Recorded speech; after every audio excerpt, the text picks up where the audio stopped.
Conversation.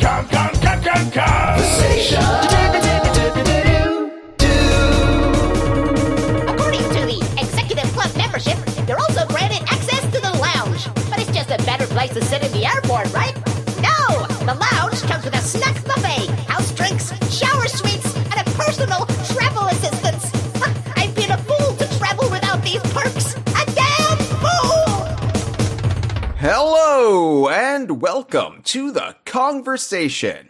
I'm Hyle Russell. And I'm Gibbon. Hi, how are you? Hi, how are you? I'm doing pretty good. Guess you asked me it's first. Nice and warm, finally. It's all right. It's all right here. Everything's just all right. But on this episode of the Kongversation, we are touching upon something rather touchy. So, the recent theatrical misadventures of Donkey Kong and Mario and Cranky Kong and Peach and the rest. It's cast some light, once again, on a subject that crops up every few years. Although it hasn't really been litigated quite as much, I would say, in the last 13 years as it used to be. And it's actually, I think, a subject that a lot of old-time fans, such as ourselves, like the ones who have been around for a while, whether that's being on the ground floor of Donkey Kong Country or even earlier, it's one that we are quite familiar with. We all bear the psychic scars of arguing this online at one point or another. And it deals with the Kong family. It is a matter of family because, well, now that the Super Mario Bros. Movie is available in digital storefronts, we will be a bit looser here on the Kongversation and at DK Vine in general with talking about spoilers for the movies or plot points that weren't revealed prior to the movie being released.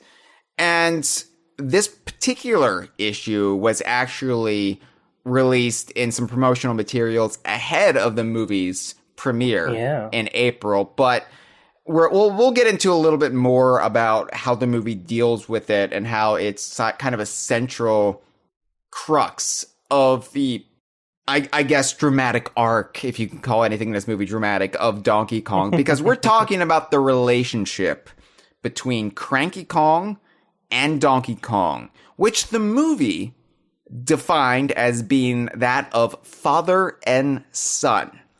And this is a hugely controversial issue that really shouldn't be as controversial as it is. I don't think it's very controversial among older fans, but obviously everyone has their opinions and feelings on this subject, and we will do our best to represent all sides of the argument fairly. We'll use the winds of history and put them against our sails and let it buoy us across these turbulent waters. Because just at the outset, when discussing, wait, is Cranky Kong Donkey Kong's father or grandfather? You know, you and I, and honestly, I think the entire DK Vine staff, I haven't really done a head count of the entire Idaho crew, but I would say we're all in agreement when it comes to this, right? So we there's no interstaff arguments when it comes to whether or not, what their actual relationship is. But it is something that I was surprised to see crop up in various online postings and musings and debates. And this movie has kind of angered some people for quote unquote retconning the parentage of Donkey Kong. When really the movie didn't retcon anything because the retcon happened long ago. It's a long twisting narrative that we're going to get into. And the retcon might be not what you're expecting, dear listener. Well, we'll get into everything. And I do want to also address, before we launch into everything, that This episode is titled, It's All Relative, Cranky Kong and Donkey Kong. And back in the No Hoper Binned first season of The Kongversation, we did do an episode entitled It's All Relative 2013, which was intended as a then modern update on a vintage DK Vine feature from October 1st, 1999. Oh, so this is the 10-year anniversary of the update. We'll say that, sure. So that episode that we did was a cursory overlook of how the Kongs related to each other, right? Or how they did not relate to each other in some circumstances, like in the familial sense. It was done in the slapdash style of our first season, not up to our current standards when it comes to this podcast. And, like I said, seeing some of the reactions to this particular plot point in the movie inspired me to revive the It's All Relative branding as a recurring episode type of the Kongversation, not only for the Kongs, but perhaps for other characters throughout the Donkey Kong universe, because there's a lot that can be said, not only for, say, Dixie Kong's family, or Banjo's family, or the Winky Bunions. Oh, where'd that other sister go? There's a lot to be said for, all of those, and it's more than can be said than in just one shit episode from our absolute worst year of the podcast. So why not make this a new dedicated deep dive that we're known to do? So welcome to the first It's All Relative : edition. And this is, of course, Cranky Kong and Donkey Kong. What is the canonical familial relationship between the bearded patriarch of the Kongs and the modern Donkey Kong? We're going to get into it here. But before we do, I would like to plug a couple of things, as I'm known to do. We, DK Vine, are, of course, on Patreon. And I've long lauded the Patreon as the way DK Vine stays afloat financially. It is how we keep going month to month. We would not be able to survive without the Patreon. But, I'm done just surviving. I want to be thriving, Gibbon. And I've crunched the numbers. And, this is discounting any other potential revenue streams, such as like being a Twitch affiliate or, t-shirt sales. Yeah, if our illegal backroom deals. Yeah, right. When Microsoft dumps up that, truck full of cash for talking nice about Sea of Thieves. Yeah. Get us to $2,000 a month on our Patreon, and I can not only devote all of my energies to DK Vine Monday through Friday, but I can also just put in so much investment capital into what we do. You can have so much top shelf Donkey Kong universe content. Every week could be like E3 week, and that's a lie. I oversold that just now. Yeah, I was about to say E3 week's really stressful. Can we not do that? Yeah, 25% of an E3 week, maybe 20%. We'll dial it back to 20%, but we'll have fun with it. I mean, it would be a game changer. Hey, all I'm saying is, if but a fraction, but a dollop of our social media followers, of our Kongversation audience gave $1 a month, we would get there in no time. So that's all I'm saying. All I'm saying is, wow, that's actually in reach a little bit. Think of all the Donkey Kong universe content. DKVine.com/Patreon. Of course, we are on TeePublic now, as you're aware. Oh, yeah. The DK Vine merchandise store has a lot of very fine selections. But I was thinking, what is the perfect gift for Father's Day, which is coming up? And I think our Lord. Congo Customs shirt would be the ideal gift for any father figure in your life, or maybe even a grandfather. Whoever, raised you the most. Our Congo Custom shirt, which is out right now at dkvine.com/merchandise, is a lovely little celebration of the Super Mario Brothers movie and a little bit extra thrown in. And I think any dad would say, this justifies your existence. Thank you, my child. Source? Me, but I'm an idiot. We should slap a Cranky quote on a shirt or something. Put out a shirt that says, I didn't raise you in a barn.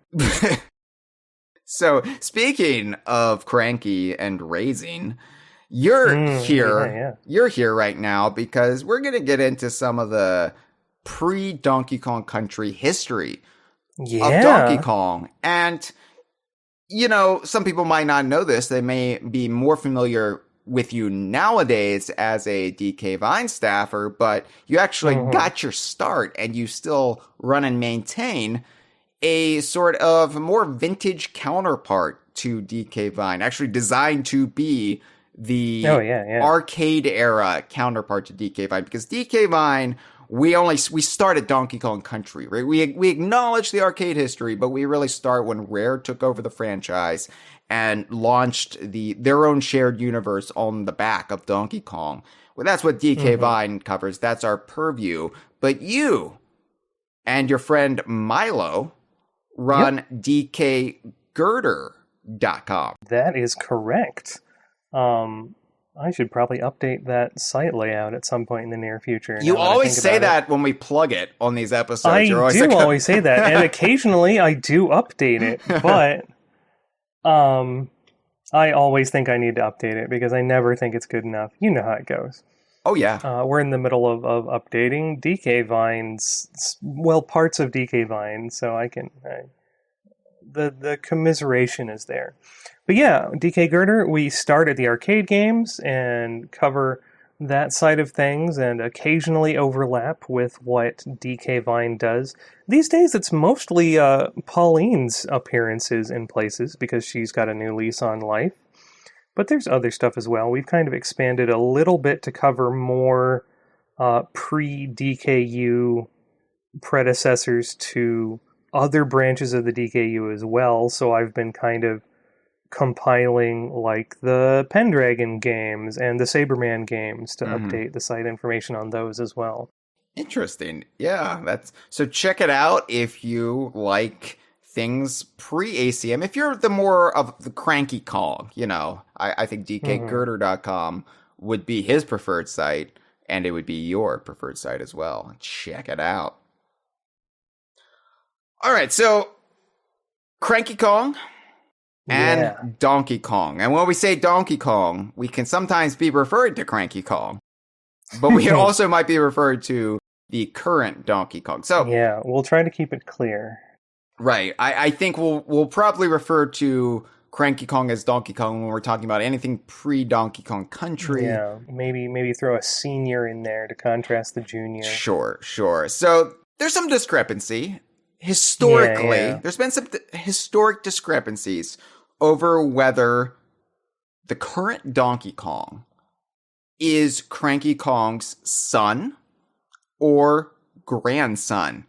And this does actually tie into another debate, which is kind of a parallel debate. It's a parallel debate, but they're separate debates. And I know a lot of people conflate the two as one and the same. But we're going to have to discuss both. We're going to have to discuss both because the answer to one sort of solves the other, right? So the question is, the secondary question is the modern Donkey Kong / the rare Donkey Kong / Super Donkey Kong, however you want to define him, is he in fact a grown-up Donkey Kong Jr. from the arcade era? So, as you said, the answer to one is not necessarily a deal breaker to the other, but from another point of view, it kind of depends on it, or at the very least, it's like a domino effect. It's like a domino effect. We'll hash it out. We'll go over the facts. Okay. So I would say this answer is complicated because it has been historically contradictory depending on which source you pull out. And well, one of them's contradictory. Okay, I'll let you talk. You gotta let me talk before you start and me. What?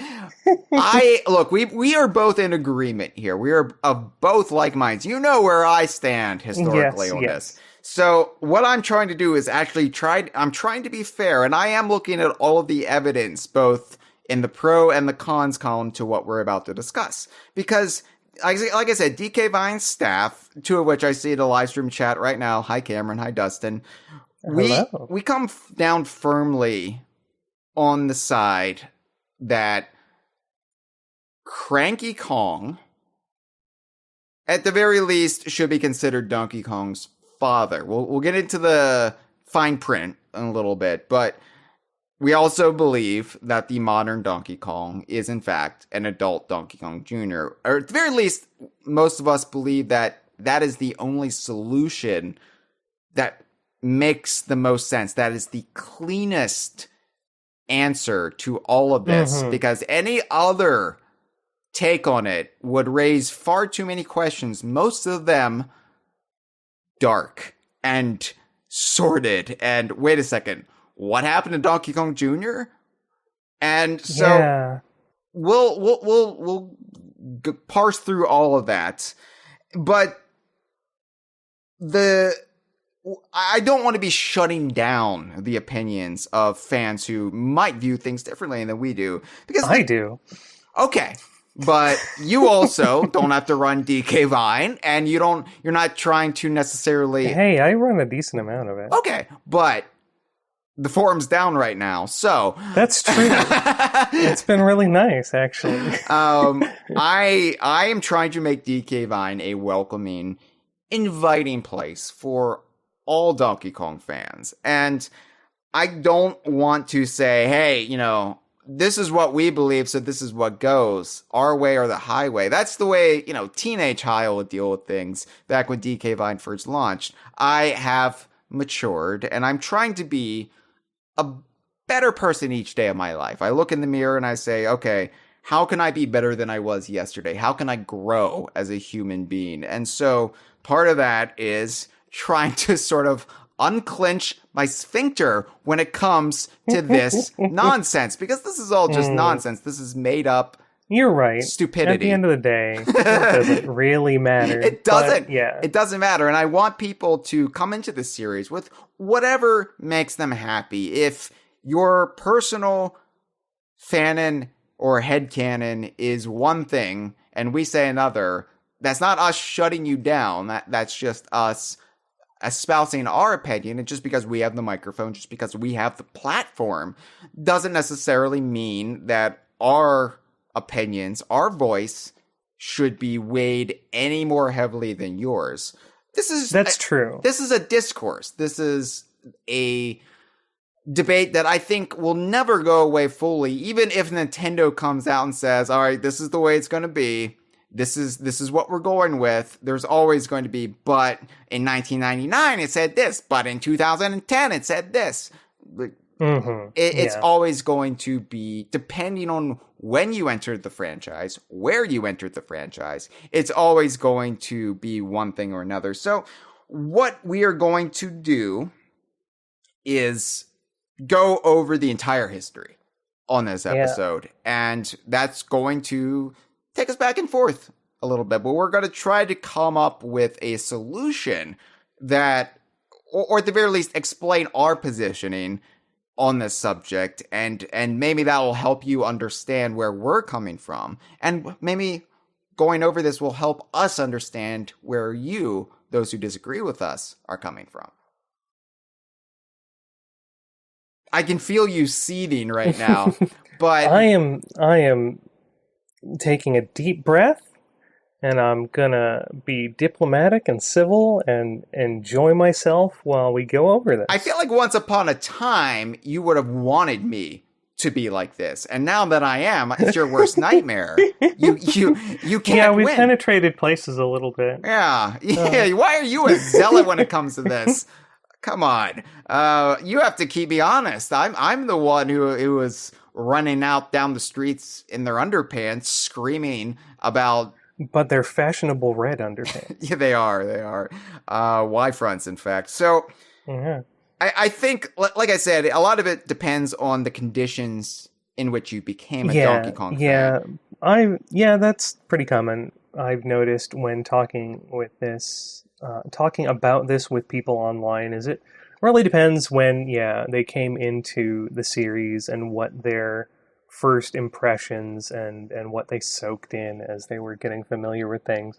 And like everyone else, like us, like them, that sort of sets your initial view in stone, and while you may be able to mold that and change that as you grow and learn, there's always going to be the bit that rooted itself in your mind first. So I can totally understand why people might be pretty set in how they think things are. Especially if there's an emotional component to it. So I think it's worth explaining where I'm coming from, first of all. Mm-hmm. And, this is a story I've told time and again here on the Kongversation, but I think it's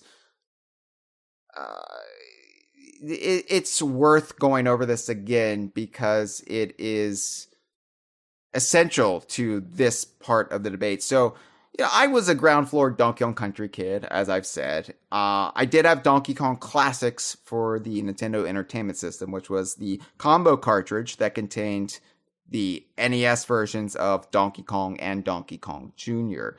And I didn't know the history of Donkey Kong at that point. I didn't know that it came first. I didn't know that's where Mario made his debut as Jumpman. Super Mario Brothers was my introduction to Mario. So I didn't know any of that at the time, but I loved apes. I loved monkeys. That was something that was just part of me since I saw my first gorilla or monkey. Mm-hmm. I was like, I have an affinity with these creatures. And so to have a game with Mario in it that had gorillas, I was like, well, this is cool. I've got to get this. And it was on sale at, I think, KB Toys. So I bought it. Remember KB Toys in the mall? KB Toys, yeah. Yeah, it's not as good as Toys R Us, but, it was a pretty good toy store for a mall chain. But it's where I got all my Ninja Turtles toys. I got Donkey Kong Classics, and I loved Donkey Kong Jr. The original Donkey Kong was okay, but Donkey Kong Jr., I thought it was so cool that you could play as the gorilla, as the hero, because so often you would see them, as villains. I mean, this is also why I liked playing as George in Rampage. You got to be the King Kong pastiche. Yep. So right there with you. I love Donkey Kong Jr. Out of the two, that was definitely my favorite. And also it seemed to take place in a jungle, and it was just like, yeah, this is more up my alley, as it were. And so then Donkey Kong Jr. was my main in Super Mario Kart back when I rented it in 1993. Like, I couldn't play as anybody else because I was like, how cool is it? I was gobsmacked that they brought Donkey Kong Jr. back, because this was during that period of Donkey Kong history where Donkey Kong wasn't really referenced. And to prove my point, I didn't know what Donkey Kong was. I was a Nintendo kid who, had an NES. I was a relatively late adopter considering I got it in the late 80s, but still, it was before the Super Nintendo came out here, and I just fell in love with Mario, but I didn't know anything about Donkey Kong, and it was just stumbling upon Donkey Kong Classics that was my introduction to it. So to see Donkey Kong Jr. get referenced in a game that was new, a new Mario game, that was just like, oh my god, this is amazing. And then I explained to my friends who Donkey Kong Jr. was, because at that point I'd somehow procured the knowledge of the backstory here. But when I first heard about Donkey Kong Country, when I first saw that commercial that they started airing in early November 1994, and it said it would partner Donkey Kong with a new character named Diddy Kong, I was angry. I was angry, which is hilarious now because, of course, Diddy Kong is Little did little Hyle know. Yeah, Diddy Kong is my all-time favorite character, but I thought they were ignoring Donkey Kong Jr. for no reason. And Donkey Kong Jr., as I established, I had an affinity with him, right? So I rented Donkey Kong Country from Blockbuster right after it came out, and when I was being driven home, I was reading the instruction manual, yada, yada, yada. I've told this story so many times, but stumbling upon the little factoid in the story that Cranky Kong, because he's flipping through it, you were seeing this old man pop up everywhere. I was like, who the hell is this? What is this? This is weird. An old man is shouting at me in the instruction manual to this game. But then reading the story, it was a dark and stormy night. It said that he was the original Donkey Kong. And it was like a light bulb going off in my brain. I was like, if this is the original Donkey Kong, that must mean that this Donkey Kong in Donkey Kong Country is a grown-up Donkey Kong Jr. That's so cool! I get to play as an adult Donkey Kong Jr. To my brain, that was the simplest leap to make. Junior's absent because he's not absent, because it's his game. And I think that's why my opinion on this has been unshakable for 29 years. Even if I will admit the Donkey Kong Country games have never come out and said, yes, Donkey Kong is an adult Donkey Kong Jr. That is the actual backstory.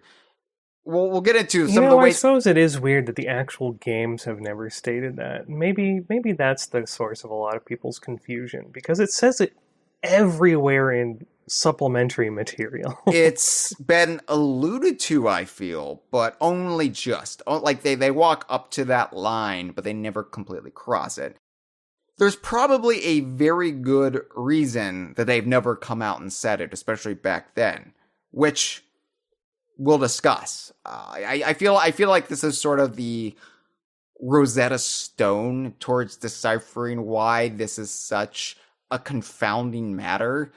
The exact reason why it was never addressed in Donkey Kong Country. But I do want to say I don't begrudge anyone who didn't have that same experience that I did, because maybe you came into Donkey Kong later via Donkey Kong Country Returns, or being introduced to Donkey Kong, or this cast via some Mario side games, where Junior did appear as late as 2000's Mario Tennis, and Game & Watch Gallery 4 and what have you in 2003. But, so to you, this issue isn't as emotional and is rooted in childhood nostalgia as it was to me. And maybe you think that Donkey Kong Jr. as a character is unique enough of a take that you don't want him merged into the current Donkey Kong because you feel like you would be losing something. So, because I'm a lore and a world building nut. So that's where I'm coming from. And I know other fans out there tend to think of things in different terms. Like, I really like this character's design. I really like the totemic cartoon qualities of this character the way they are, first and foremost. Whereas, I will look at something like Tiny Kong getting a growth spurt and becoming a teenager who towers over Dixie Kong, and I'm like, that's delightful. I love that. Yeah. That's I'm a terrific. little bit of both. Ironically, my favorite design for Junior is one where he showed up on a cereal box with a new look and then never had that again. Yeah. But yeah, just for a brief summation of my histories with the characters, I didn't actually have any Nintendo systems until after the N64 came out. But I was still exposed to Donkey Kong because one of my earliest games was Donkey Kong for the Atari 2600. And then my friend, later boyfriend, had a Super Nintendo, and we would play the Donkey Kong Country games together, doing co-op mode. And so those were some of the first, actually playing on a Nintendo console games I got to play on that system. And then when I finally did get a Super Nintendo, it was a Donkey Kong Country bundle. And when I finally did get a Nintendo 64, it was the Donkey Kong 64 bundle. And I too had an affinity with gorillas and primates. I've mentioned before that my mother is a physical anthropologist and worked at a primate center when I was a young child. So I got to go see monkeys and apes and stuff in person somewhat regularly. So we always loved the like, oh hey, you get to play as a gorilla in this one games in our house. I had to fight for playtime on the Super Nintendo with Donkey Kong Country with my mother. So runs in the family. But yeah, it was. I don't remember quite if I had the same sort of epiphany. I remember thinking that the Cranky speaking to the fourth wall in the manual was sort of the same type of language as the footnotes in the Discworld books, which was very, very good and very humorous, very British. But yeah, it was very self-evident that like, oh, Cranky is Donkey Kong Sr., so Donkey Kong must be Donkey Kong Jr. And I don't remember if I read that somewhere or I just reasoned it out, but it's just, yeah, that's I knew that that was how it was, and I saw nothing to contradict that. And just as I absorbed more ancillary media over the years, it's just reinforced that. Like there's not really been anything to contradict that. So, yeah. Yeah, I will admit that my faith was shook a few times just because they never came out and said it, so I was always worried they would somehow negate it. So I'm very much a mixed media person. Like I spoke a while back on a different podcast about the original Super Mario Bros. Movie and how that was just the next Mario thing. Like it wasn't separate from the games in my mind. So of course, yeah, this counts. This is real. This explains things. Why wouldn't it? Like, yeah, I read this book, and then the next thing in this series is a video game, and the next thing after that is a movie, and they're all part of the same continuity. Why wouldn't they be? So I think if you view the Donkey Kong games as being like the primary source of media, and everything else being sort of secondary, sure, I could see the like, well, they never say it in the games being an issue. But I don't know. Coming from like the perspective of a Doctor Who nut that I am, where we've had the television show and the books and the radio dramas and stuff, where the television show is actually probably the form of media that has the least amount of entries in it, which is saying something because it's been going for over like 60 years at this point. There's way more radio drama and novels and whatnot, and they all contribute to the lore just as much, if not more so, than the television show does. So it's just kind of weird personally to go, okay, this is the form of media that matters, and if it's said somewhere else, it doesn't necessarily count. Yeah, whereas, I am very much with Donkey Kong, ironically, coming at it from a completely different perspective where I'm like, no, the games are canon, everything else is rubbish. I mean, I try to be understanding of other people's entry points in the series, and that's why, I don't want to really pour salt in anybody's wounds here. I don't want to rain on anybody's parade or, spit in their cereal here. However you want, whatever vile act it is, I don't want to do it because I want DK Vine to be a friendly, welcoming place for all Donkey Kong fans, even if you don't agree with the takes of the staff. Because, your introduction could have been Donkey Kong Country or the arcade games or the Donkey Kong Country cartoon or Rare Shared Universe or the Mario side of things. We'll never agree. We'll never agree on anything because there's so many entry points that are at odds with each other. But, just because I'm editor-in-chief of Donkey Kong journalism, this is not me necessarily pushing my opinions or your opinions onto people and sort of trying to get other people's out of the discussion, because this is a topic that's gone back and forth between different sources over the years, and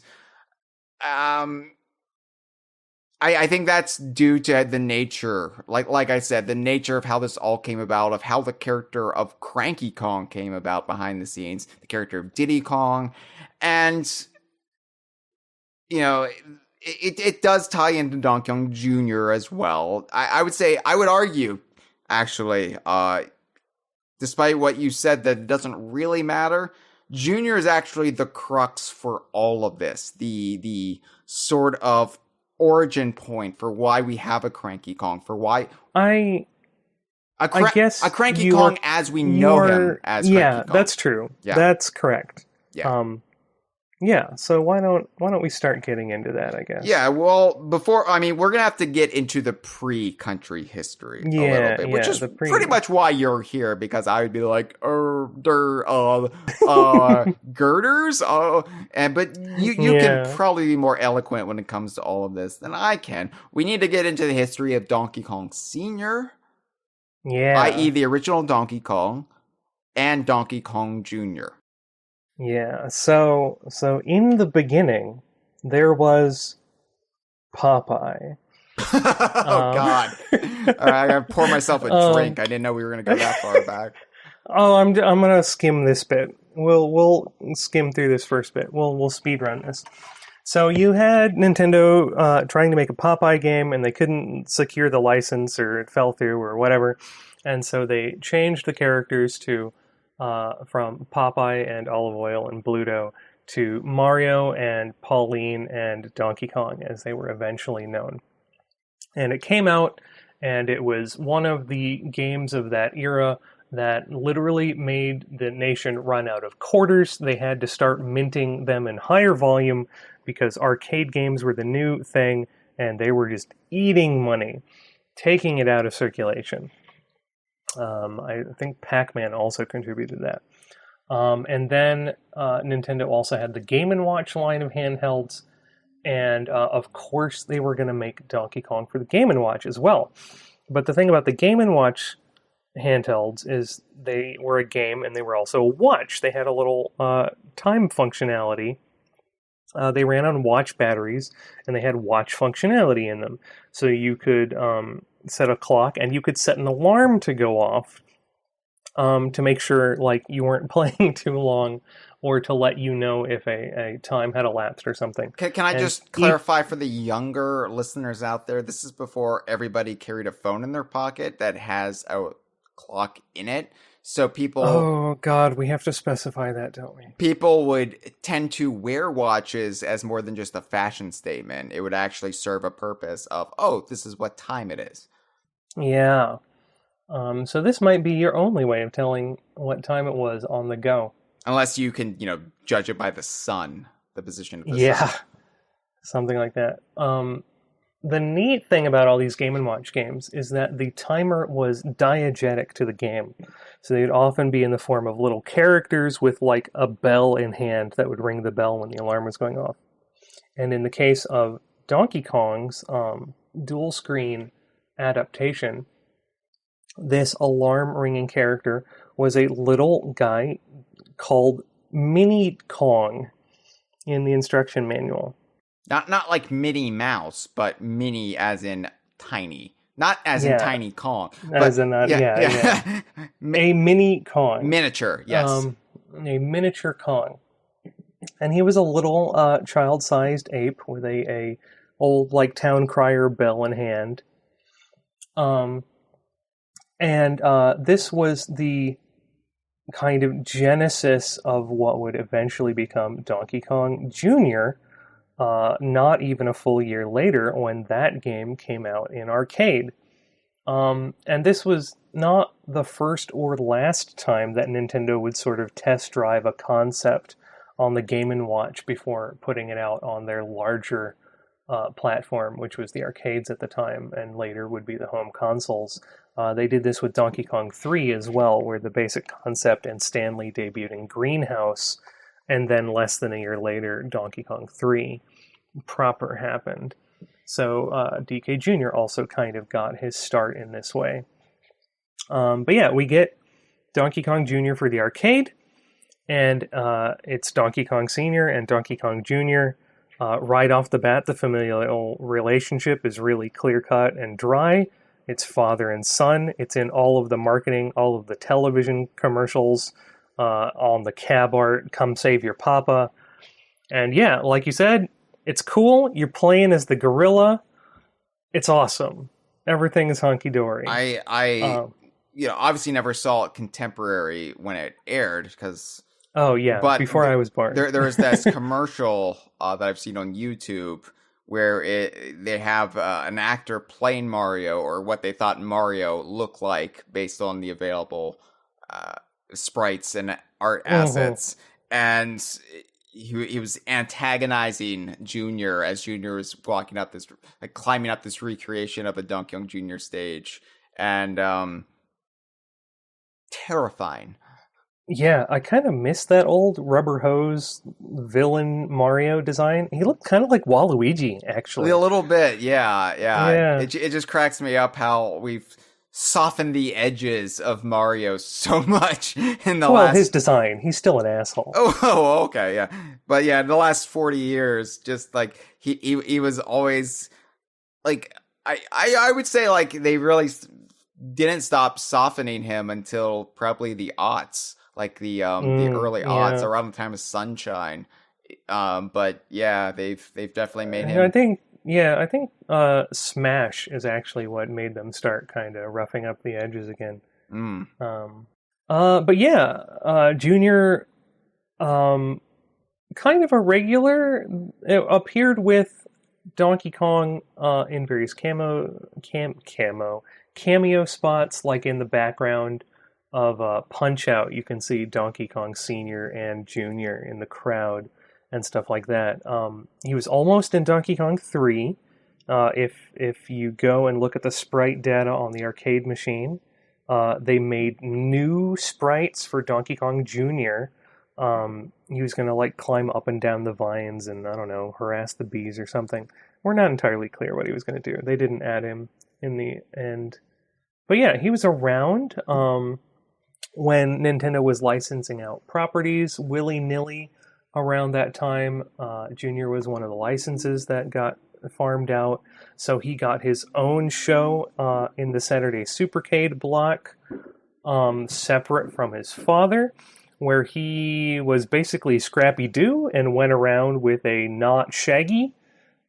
This was done by the same production company as Scooby-Doo, so there was a lot of reuse of assets. In fact, Mario and Pauline went around in a paint-over of the Mystery Machine. It was kind of great. People say that Diddy Kong is a Scrappy-Doo. Oh, if only they knew. Junior was very much a Scrappy. He went around with his human friend Bones. They rode around on a motorcycle, and Junior was looking for Donkey Kong because Donkey Kong had been taken in by a circus and then escaped, as seen over in his own adventures in his own segments of the show. And we actually got to meet a lot of other Kongs in the Junior segments, as he would hear a Kong was terrorizing someplace and then show up and it's like, oh, you're not Dad, you're Uncle Julius. Actual character from one episode. And then, yeah, there were activity books and stuff. There was a breakfast cereal, like I mentioned, where he's got a really nice redesign. He's wearing a red jersey with a stylized J on it. It's actually very similar to what Diddy's wearing in the new movie, come to think of it. This design was never seen again. If you know where I can get an animation cell from that commercial, I will pay handsomely for it. But yeah, it is pretty clear that DK and Junior were established characters that everybody knew about. Father and son, very clear and dry. And then, as you mentioned, that all stopped. They stopped putting those two forefront as Mario kind of took over the platforming genre. But they got occasional sojourns, as we talked about a little bit. There was Super Mario Kart, where Junior got to return in a big way, or a heavyweight way, I guess. And then in 1994, we got the big revival and redesigns. Right, which most people would think you're talking about Donkey Kong Country. You are, in fact, talking about Donkey Kong 94. Well, I'm talking about both of them because it was a joint project. Like, these redesigns were done for Donkey Kong the brand, and they were used for both DK94 and Donkey Kong Country.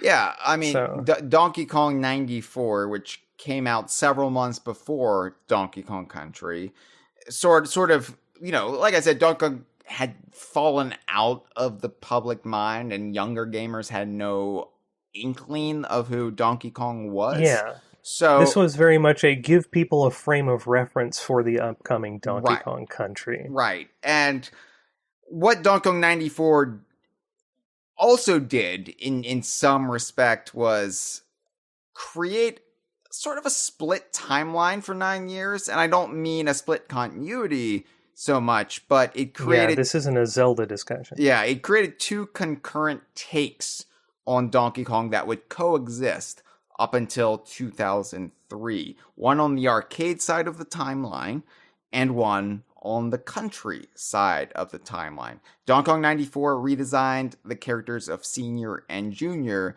and these would become their standard de facto looks across various games like the Game & Watch Gallery series, Mario's Tennis, and on the Virtual Boy. And Mario Tennis for Junior on the N64. Now, things would get a bit more complicated when Miyamoto decided to use Rare's Donkey Kong, or Super Donkey Kong, as he called him, in Mario Kart 64, sort of tapping into the insane popularity of that take on Donkey Kong at the time, which would then sort of be the prelude to him appearing as a regular in Mario's side games, beginning on a regular basis with Mario Party in late 1998 in Japan, early 1999 outside of Japan. So, the arcade iterations would still appear from time to time, but usually in lower budget games, things with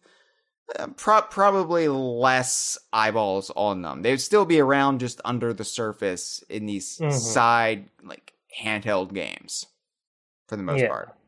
So, the Donkey Kong Country redesigns, of course, done in concert with Kev Bayless. So sort of that, very famous back and forth between Miyamoto and Kev Bayless at Rare, hashing out what the modern Donkey Kong would look like. And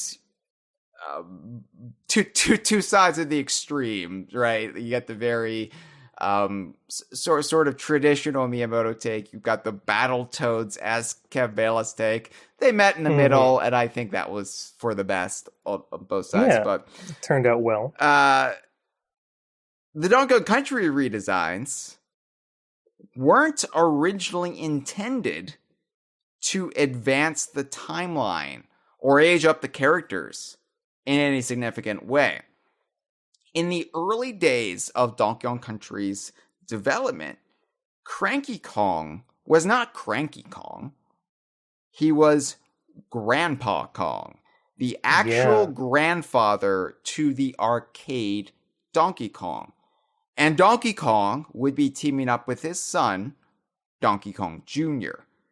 And we know this because... Was it actually his son, or was it we're not allowed to have characters canonically having sex, so they've got a kid, but they just sort of appeared out of the ether one day? I mean, son? It was the same Junior.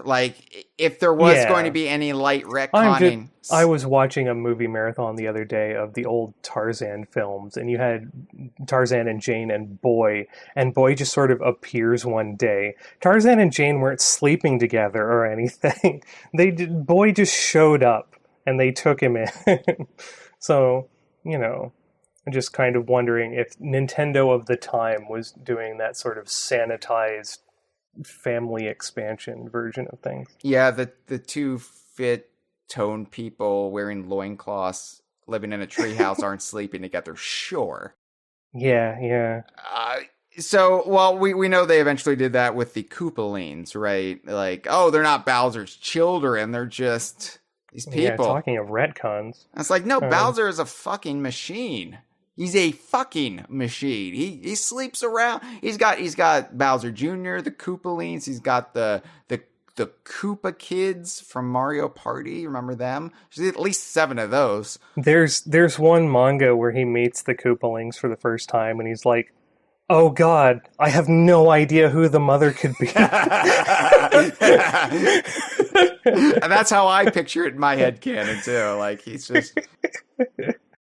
just going over women he knows, and it's like, was it her? Was it her? And it's like, oh God, Bowser. How expensive is birth control in the Dark Realm? Like, come on, Bowser. So, this was supposed to be the same Junior. Whether or not, Miyamoto or anyone at Nintendo would have eventually said, no, Donkey Kong doesn't have sex. That's an unknown potential hurdle in this alternate timeline's future. But this would have been Donkey Kong Jr. from Donkey Kong Jr. and Donkey Kong Jr. Math and Super Mario Kart, but they redesigned him. They had this great idea for a Donkey Kong Jr. design, which, speaking of a red jersey with a J on it, yeah, now that you mention it, it's basically Diddy Kong's design. Even has the blue eyes that Diddy would adopt in Diddy Kong Racing through the buyout. But I looking at this design, I've said in the past that, they reconceptualized Donkey Kong Jr. as a monkey, but I don't think he's a monkey because I don't see a tail. But he's far lankier, not lanky Kong, but he's just far more like monkey proportion, maybe like a chimpanzee. But I don't see a tail, so, he could just plausibly still be a gorilla, but he's basically recognizably Diddy Kong, sans tail, and with a J on his shirt. This was before they came up with the stars and the Nintendo in the hat, but recognizably Diddy Kong, but it's Donkey Kong Jr.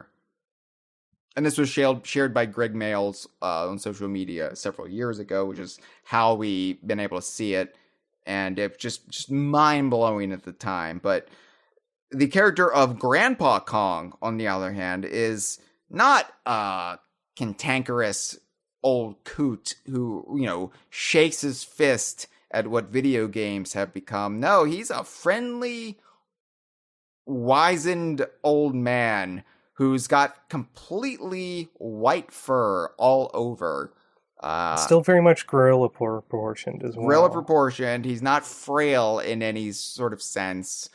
He's got a cane, and he's got the white beard, but other than that, he's just a burly gorilla.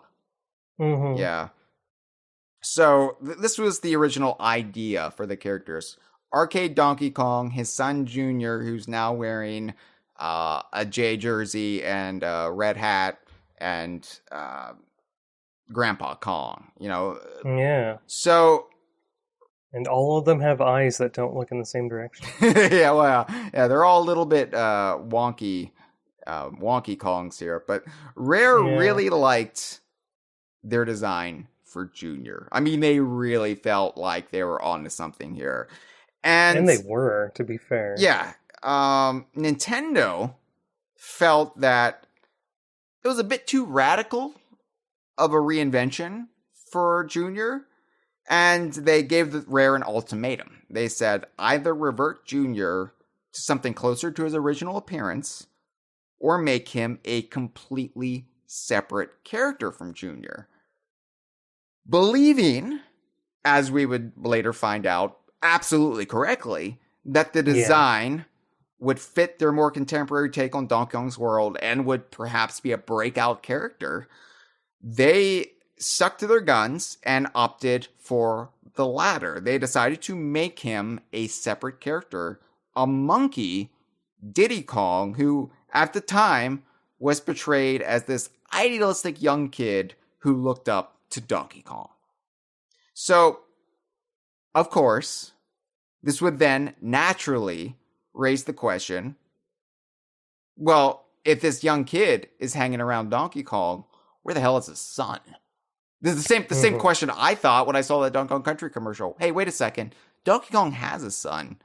Who is this joker coming around? And, given that unused dialogue still exists for Grandpa Kong in the game's data, this might have been a relatively late shift, all things considered. But they did stumble upon a delicious solution to all of this is, well, what if we age up the characters to just skirt around the issue entirely? Nintendo doesn't want us to reinvent Donkey Kong Jr. Well, what if we make Grandpa Kong the original Donkey Kong? And then that, I guess... Miyamoto loved that, apparently. Yeah. You think they would have a problem with this if they had a problem with the other thing, but no, apparently. So I guess one thing sort of like led to another, as good ideas often do in a collaborative setting where one new breakthrough leads to another, and they realized, what if we turn Grandpa Kong into a bitter old man who's been forced into retirement? Hence, Cranky. And then really the whole language and sense of humor of not only Donkey Kong Country, but Rare's eventual shared universe would really just...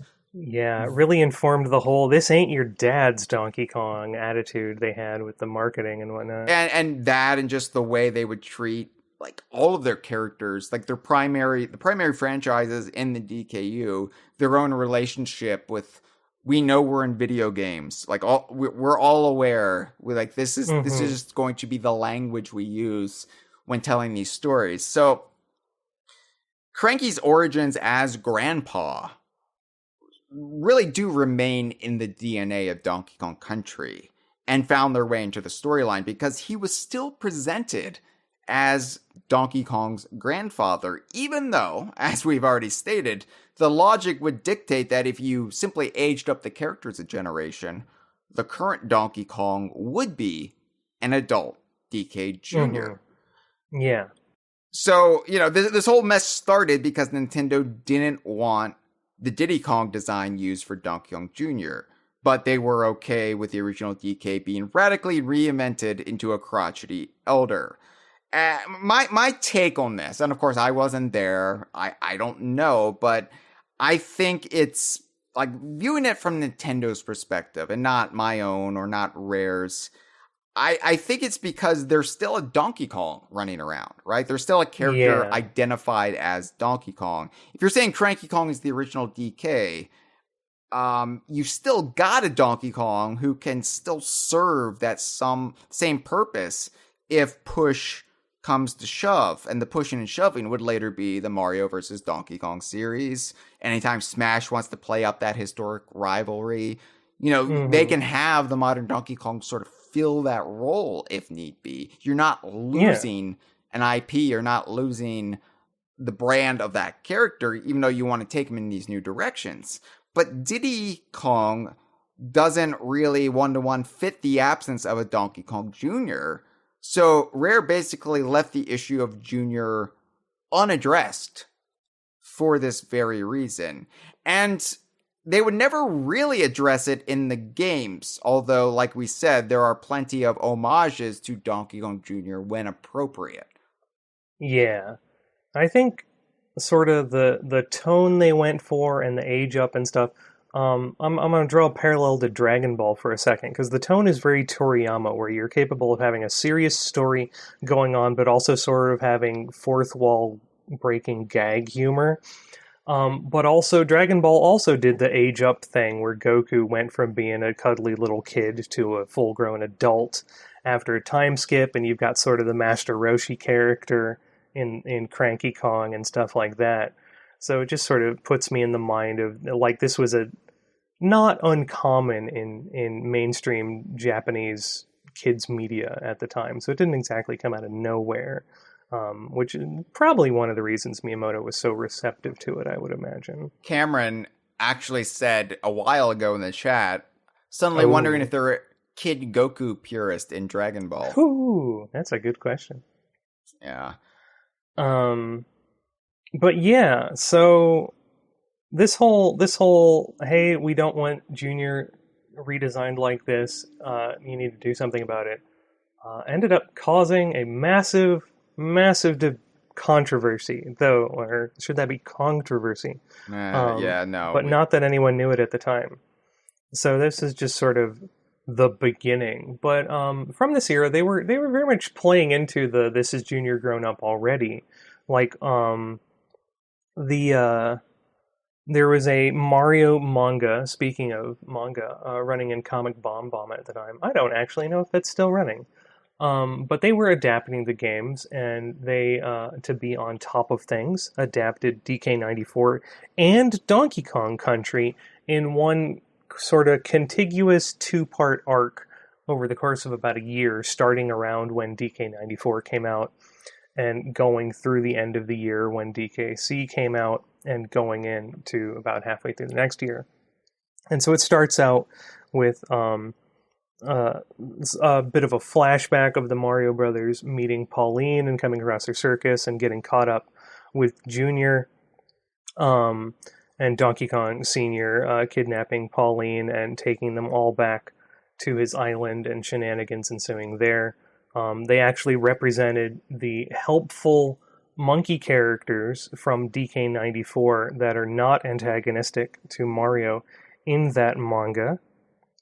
And then you have the Mario Brothers back in the present coming across Super Donkey Kong, who is explicitly a grown-up junior and being asked to come help out with the current threat against the Kremlings.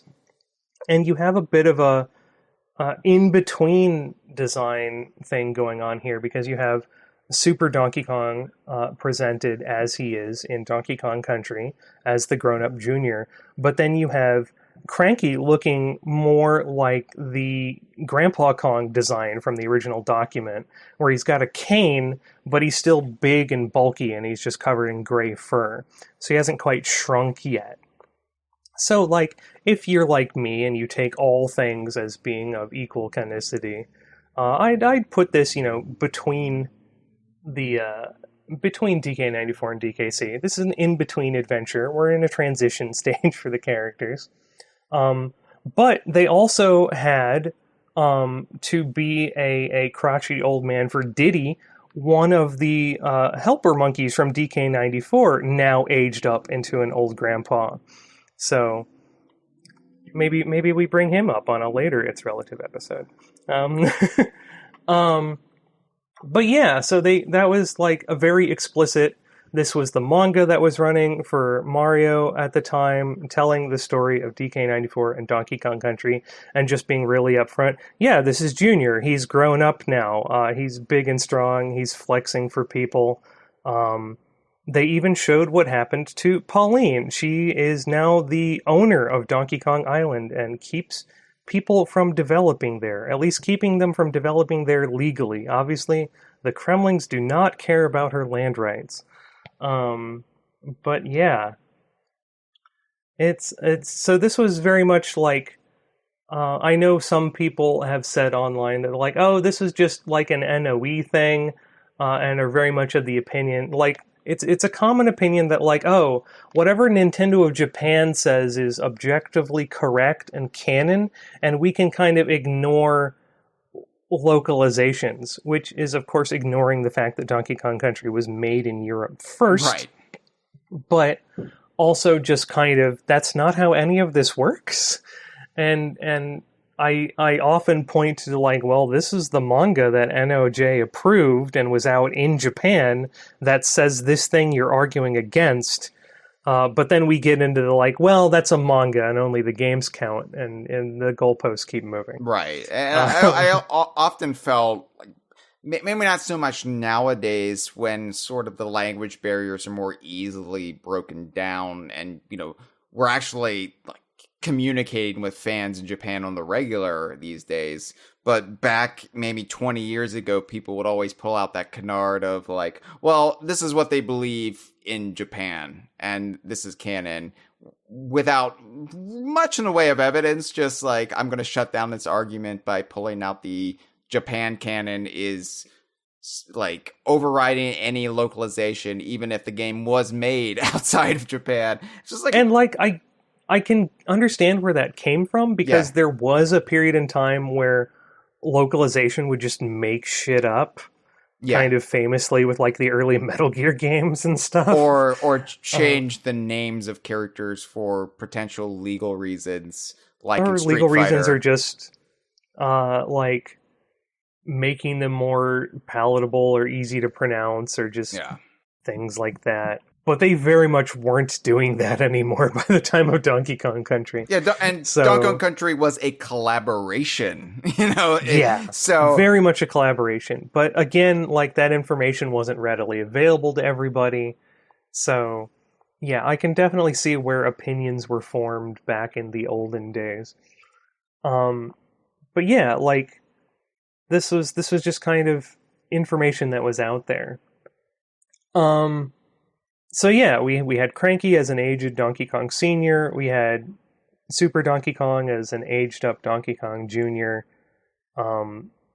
but then you have the issue of, again, that holdover from Grandpa Kong and Donkey Kong and Jr. Of Cranky is his grandfather. So that's where the controversy begins, because people are suddenly questioning, wait, why is there a gap there now? Right. And this was like sort of everywhere in the Donkey Kong Country game and marketing, like the Donkey Kong Country Exposed video, the VHS. They do say that Cranky is DK Sr., so, that was already out there. I mean, I can remember a time 20 years ago when people were openly calling that into question. Oh, like post-buyout, where people were saying like, now God, Nintendo's going to go back on that. That's not canon anymore.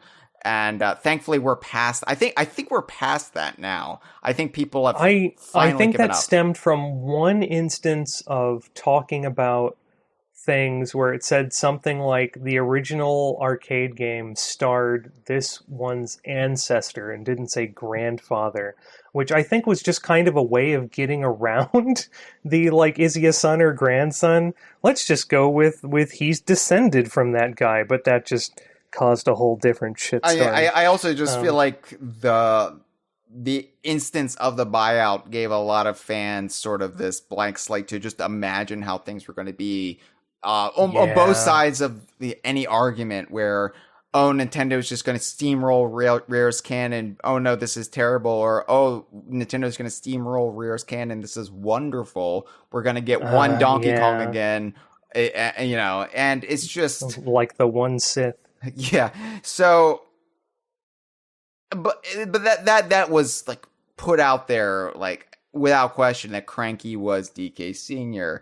But like the confusion is just baked into the origins of Cranky being Grandpa Kong, because the game's manual,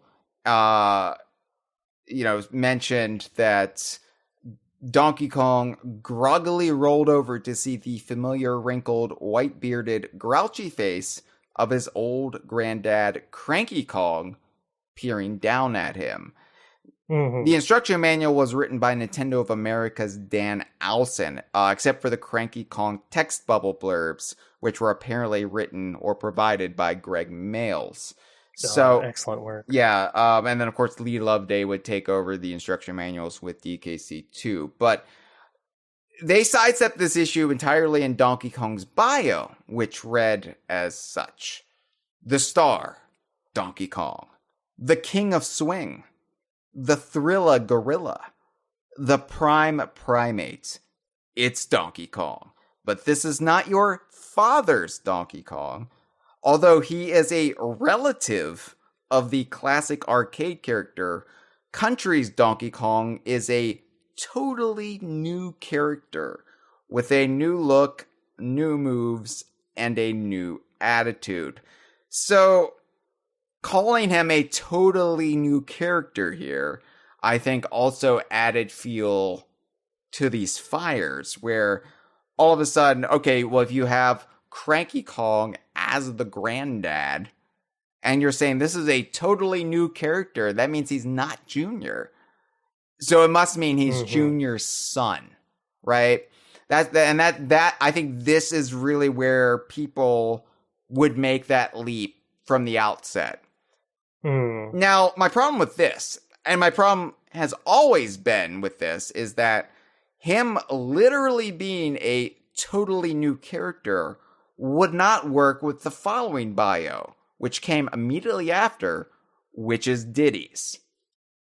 Okay, and it says, introducing Diddy Kong. Although he would never admit it, Diddy Kong is a Donkey Kong wannabe. His ambition in life is to be a video game hero just like the big guy. And although Donkey Kong would never say it to Diddy's face, the kid has potential. He's fast, agile, and has the heart to be a world-class video game hero. He just needs a little more experience and, of course, exposure. And so this gets to the heart... Diddy's lack of a nose is haunting me. Yeah, he did. These early renders still had some kinks to work out. This gets to the heart of the issue, though.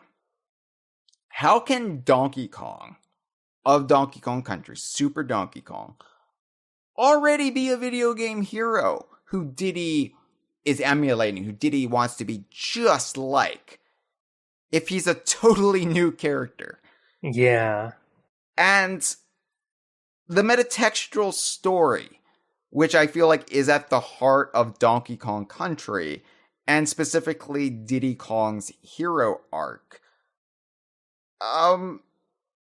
it would break down entirely if Donkey Kong isn't already a video game hero for doing something.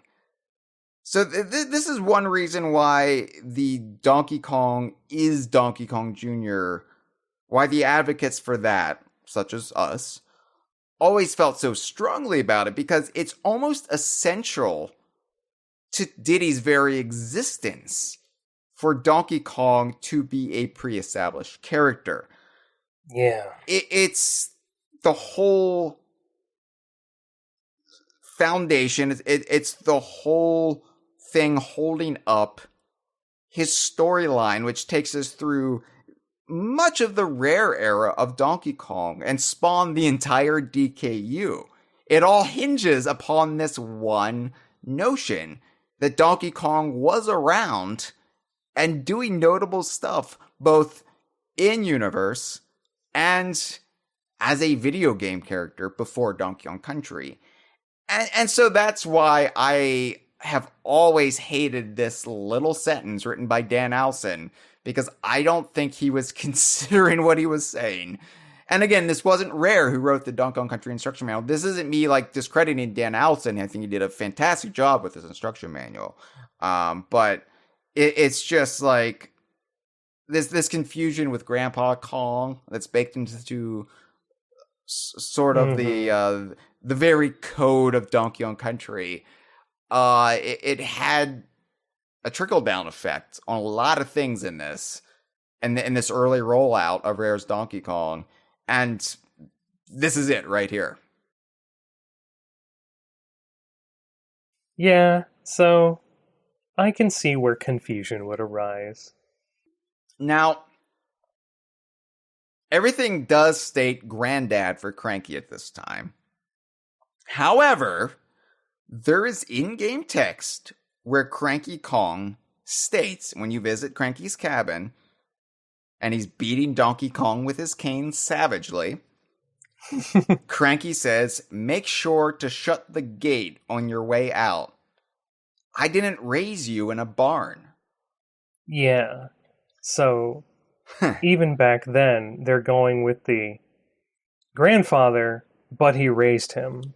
Right, which is overlooked so much, Gibbon. I whenever I bring up this topic, because I have to bring it up, because people are always raising this to me, because they're like, Mr. DK Vine, what's the deal? Is Cranky Kong his dad or his granddad? And I'm like, well, I'm not trying to like hedge my bets and have it both ways, but literally Donkey Kong Country has it both ways, where he's his granddad, but he canonically raised him. And you know, I like that stays true throughout the entire 29-year history of the DKU, basically. I mean, Cranky Kong... Oh, lordy, are we almost 30? Damn. Yep, next year. Cranky and Wrinkly Kong raised the current Donkey Kong. That is not in question. That is not a debate to be had. That is in the game. It's stated multiple times throughout the series. So,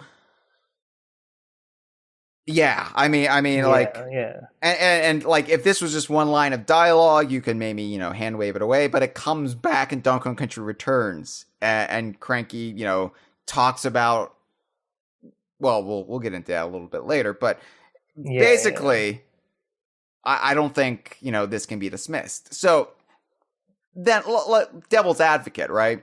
If Junior is the middle generation and this Donkey Kong is a totally new character, well, if Cranky Kong raised him, what happened to Donkey Kong Jr.? Yeah, well, there's some other stuff from this time period, like the Japanese site for Donkey Kong 94 and Donkey Kong Country states in some Japanese that I'm not going to attempt to read on stream at the moment, but it translates to, after the release of Donkey Kong for the Game Boy, he, being senior, turned over the Donkey Kong name to his grandchild, which would be Super Donkey Kong.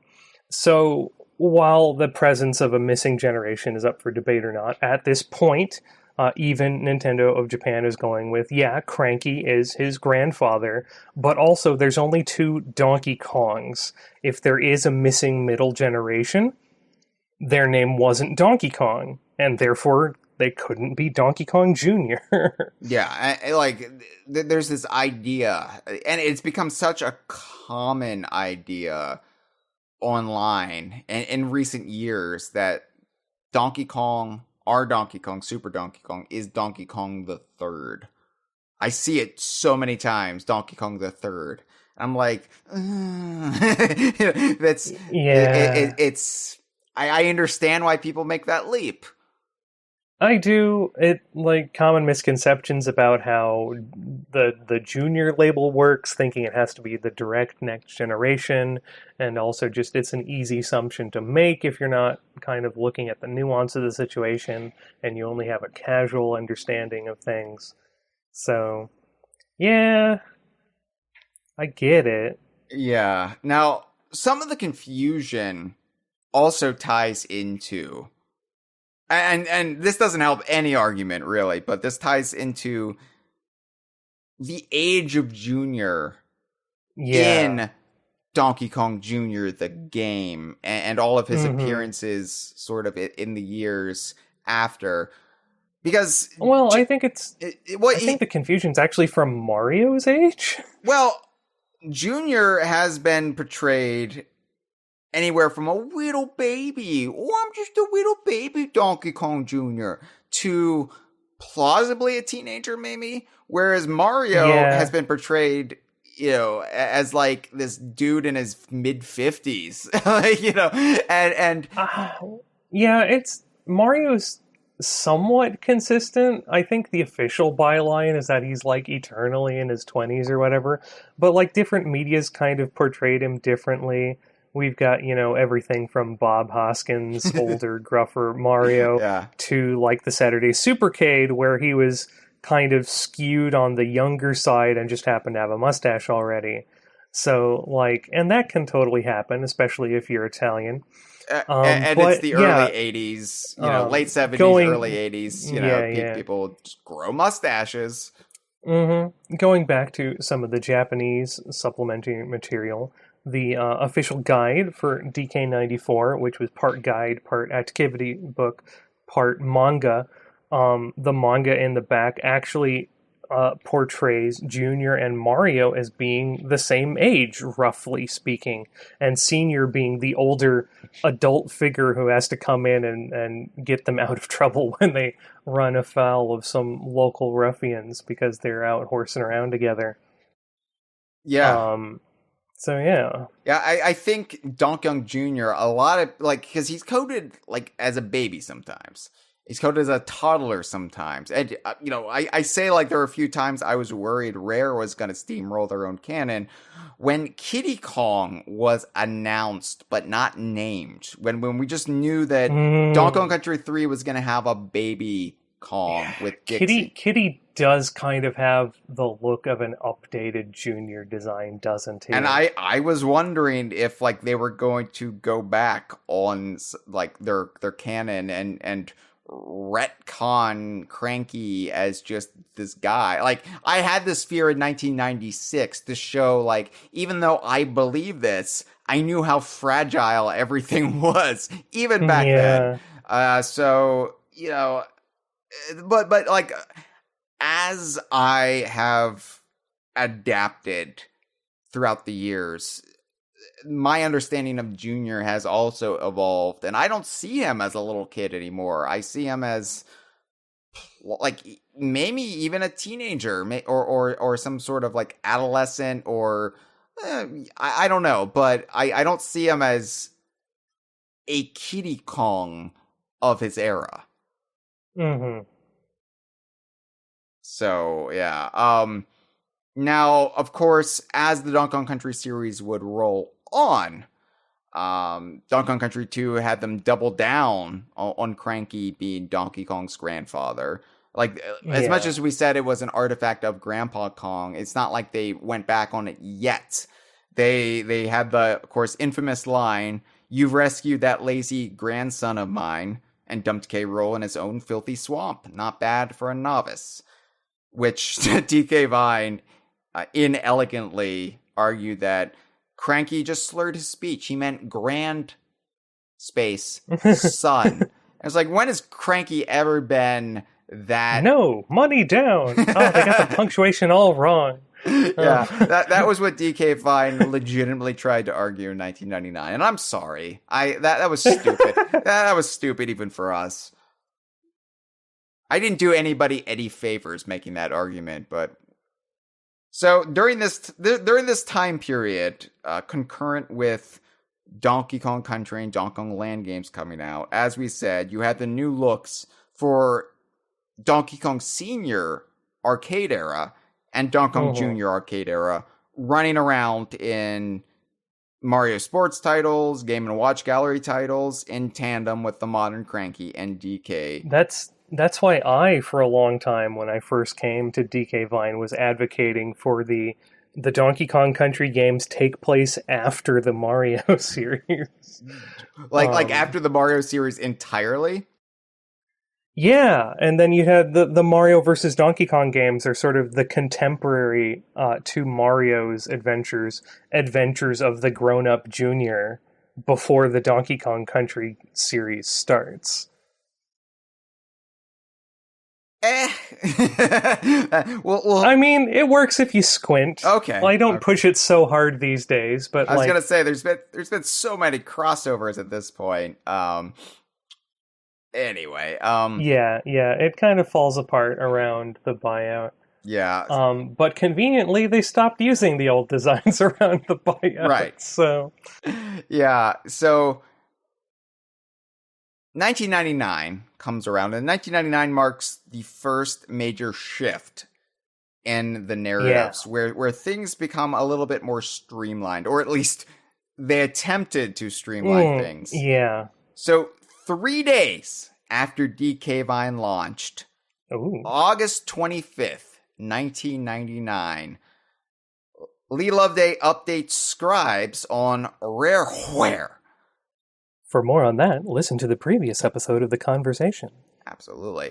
The letter wrote into Scribes asking what the deal with Donkey Kong being Cranky's grandson was, if he was supposed to be Junior. And I actually pulled out the letter, thanks to our friend Steve McCorkle from off of Rare Gamer.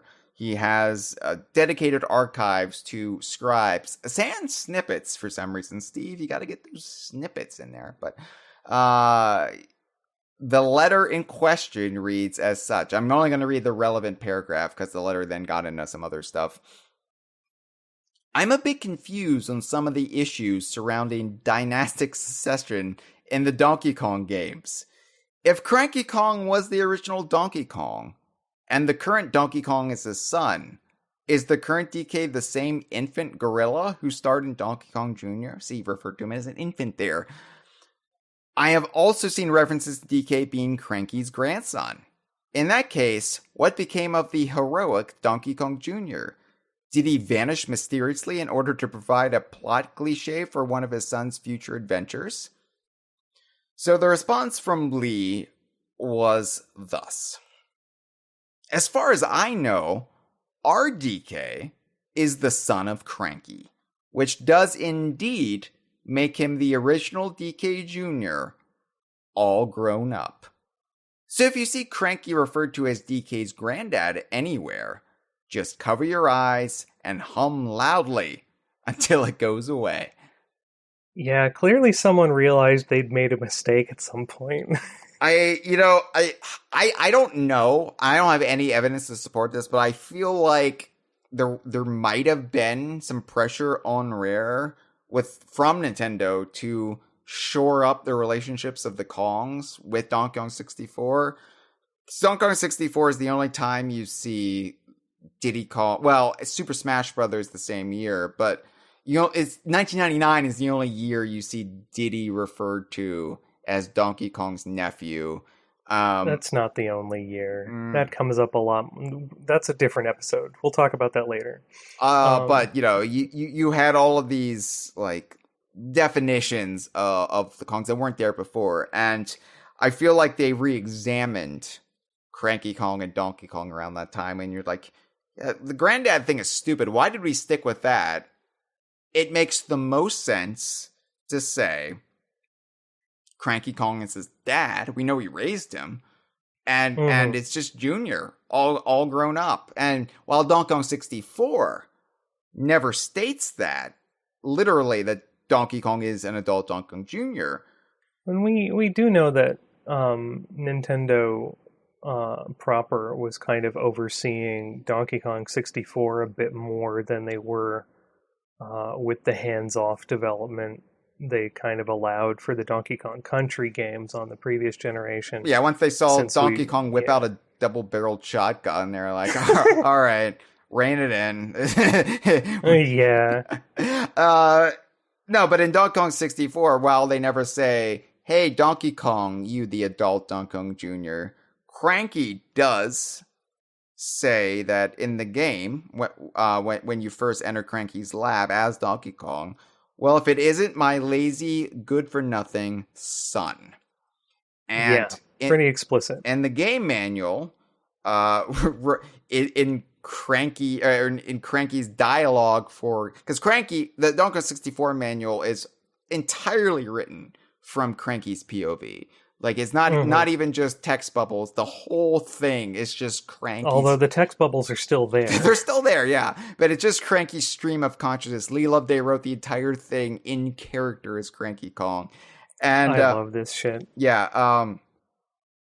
So in Candy's biography in the DK64 manual, Cranky lustfully says, that darn donkey has all the luck. It's like, damn, Cranky, your wife just died. Like, calm down, old man. His girl Candy waits around in her hut, always willing to offer her musical help to that undeserving son of mine and his fancy polygonal friends. So there, yeah. I mean, that was just Lee tripling down at that point on Donkey Kong being Cranky's son. Ergo, Donkey Kong Jr. And you would think that would have settled the debate. And for a time it did. For a brief, beautiful window in time, that settled the debate. Yeah, like, we obviously had a retcon and a course correction, but it's settled now. Everything is cut and dry.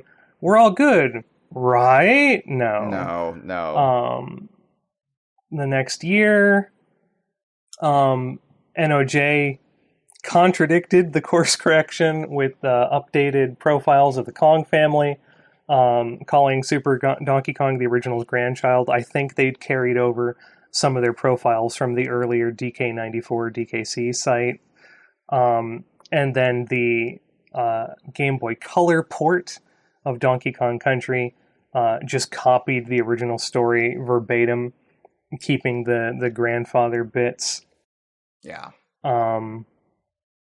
You had some confusion, I would say, I guess. I don't know if confusion is the right word. We had Mario Tennis for the N64 come out. We'd mentioned this prior, but it finally came out now in our timeline of events, where you had Rare's Donkey Kong and Donkey Kong Jr. present at the same time.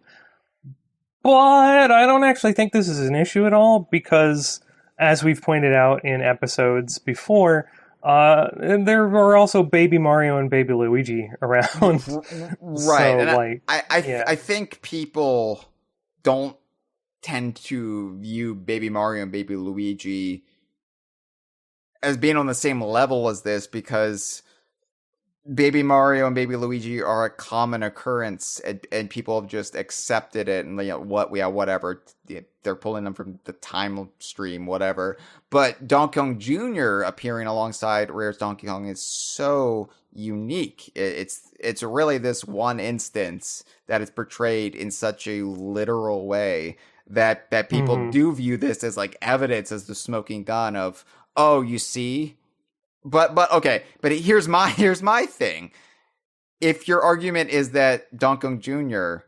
is his father, this doesn't work either, because he's still like this small kid compared to Donkey Kong. So there has to be time travel involved, right? Yeah. I mean, the true reasons why Donkey Kong Jr. is there is Donkey Kong needed a doubles partner. And pre-Rare buyout, Nintendo viewed Diddy Kong as sort of off limits when it came to this kind of stuff. Well, yeah, they have that sort of classic Japanese mentality of like, oh, this is this team's character, we don't touch them. So when Camelot looked at Donkey Kong characters who were available to them, it was pretty much Junior. I guess they could have dug up Pauline at that point, but sorry, I know that's insensitive phrasing for you, Gibbon, but at that point, Pauline was basically just forgotten. Yeah, this was in her sabbatical years. So I understand why. Oh, we need a doubles part. Like, of course, Diddy would have made the most sense, but they did have this very. Yeah. It was supposed to be a respectful. We can't touch Diddy. That's Rare's baby. Mm-hmm. But I feel like this was also the game they invented Waluigi for, because they couldn't find anyone to pair with Wario that they were allowed or willing to touch either. Right, they could have just introduced some random tennis enthusiast Kong, some preppy polo shirt wearing Kong, and I think the fans would have embraced it and accepted it. But they pulled out DK Jr. Agassi Kong. Just remembered the classic DK Vine joke from, I think, Matt Corna, Billie Jean Kong, which is just a gorilla dressed like Billie Jean King. But I think that, I think Camelot made a mistake. I have a lot of respect for Camelot. I generally love their games. I was like, this was probably a mistake, but it was a mistake that Nintendo... I don't think a mistake. They'd been pulling Baby Mario and other characters. It wouldn't necessarily make sense to have contemporaneous for sports titles already. So this was just more of the same. I guess, but it was, mistake or not, it was something Nintendo was willing to repeat had the buyout not actually occurred. More on that in just a bit. The bit being right now. So the buyout occurs, and at that point, Nintendo has some decision making to do, because Rare is no longer directly affiliated with Nintendo. Yeah, they're no longer second party. They're now firmly third party and owned by someone else, in fact. Yeah, they are still making Donkey Kong Country remakes for the Game Boy Advance. In fact, they got to work on that almost immediately with Donkey Kong Country for the GBA, which came out in 2003.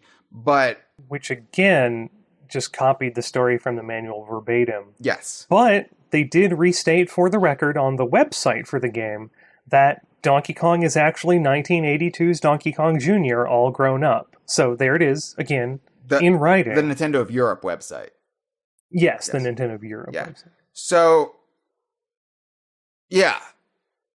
Around this time, of course, Mario Kart Double Dash is in development. And as we've talked about, I feel like I've talked about this quite a bit recently. Between this show and DK Vine Done Slow, I'm playing Mario Kart 64 right now. They're originally going to pair Donkey Kong with Donkey Kong Jr. When the buyout happened, and all of a sudden there was no longer any niceties to be had with using Diddy Kong, it was either use him or not use him ever again. It was like, well, Rare is now owned by the competition. Let's fucking put Diddy Kong in the game, because that makes more sense. And DK Jr. still exists in the game's code, and they actually reused his asset to be in the crowd in was it Waluigi Stadium, I believe? Yeah, something like that. Yeah, so you can still see. I just chalk these up to random Kongs visiting from Donkey Kong Island. Yeah, you had multiple juniors and sort of mook Kongs in the Game & Watch galleries already, so it wasn't a stretch to just be like, yeah, these are generic Kongs. But yeah, very nearly DK Jr. would have been a Double Dash, and I shudder to think what that would have done to general perceptions of this issue going forward. Like I said, the buyout actually saved us from a lot of headache. At the time, we didn't view it like that, but in retrospect, yeah, things would have gotten vastly more complicated. And people would have viewed Donkey Kong canon as, oh, well, there's Rare canon, and then there's the real Nintendo canon, which... Yeah. And that would have been a thing. Yeah, so... Anyway, dodged a bullet, and from there, Donkey Kong Jr. was effectively retired as a character. Mm-hmm. I can only imagine the headache. That's going on with the Metroid series right now. Well, there's the Nintendo canon, and then there's Retro's Metroid Prime stuff, which doesn't count. Is that really a thing? Oh, God. Yes, it is, and I don't want to talk about it. I thought people liked Metroid Prime. What the hell? They do. They like it a lot. For some reason, they feel the need to draw a clear divide between the Western-produced games and the Eastern-produced games. That's so stupid. We're such a fandom's dumb. We're such a global community these days. Fandom was a mistake. Anyway, yeah. Like there is East West. It doesn't matter. We're all like fans and creators, like united. Like The Metroid series has a bit of that, like. What we thought was going on with the Donkey Kong Country series with Miyamoto, there's a bit of a perception that, like, oh, Sakamoto doesn't actually like the Prime games. He just signs off on them and allows them to be made and has input or something. I don't know. So, yeah, it's dumb.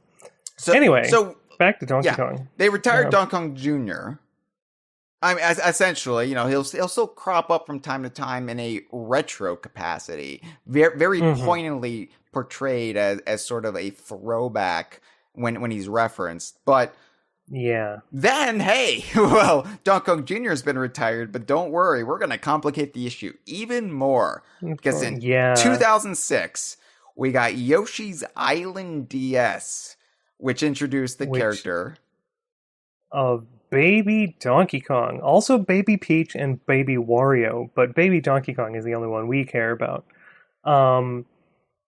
This may seem like it confuses issues, but it actually dovetails nicely with what we were saying about some of the early manga portrayals, showing that Mario and Junior were the same age, roughly speaking. So if Baby Donkey Kong is alongside the other babies, and he's one of the 7 star heroes chosen by the stars. Yeah, that fits with Super Donkey Kong being a video game hero. And he's also portrayed as, swinging on vines and fighting off Snapjaws, which again dovetails with him being Junior, just infant instead of adolescent. Yeah. So I don't actually think this contradicts anything. You know, I think a lot of people at the time tried to explain it as, oh, this is baby Cranky Kong.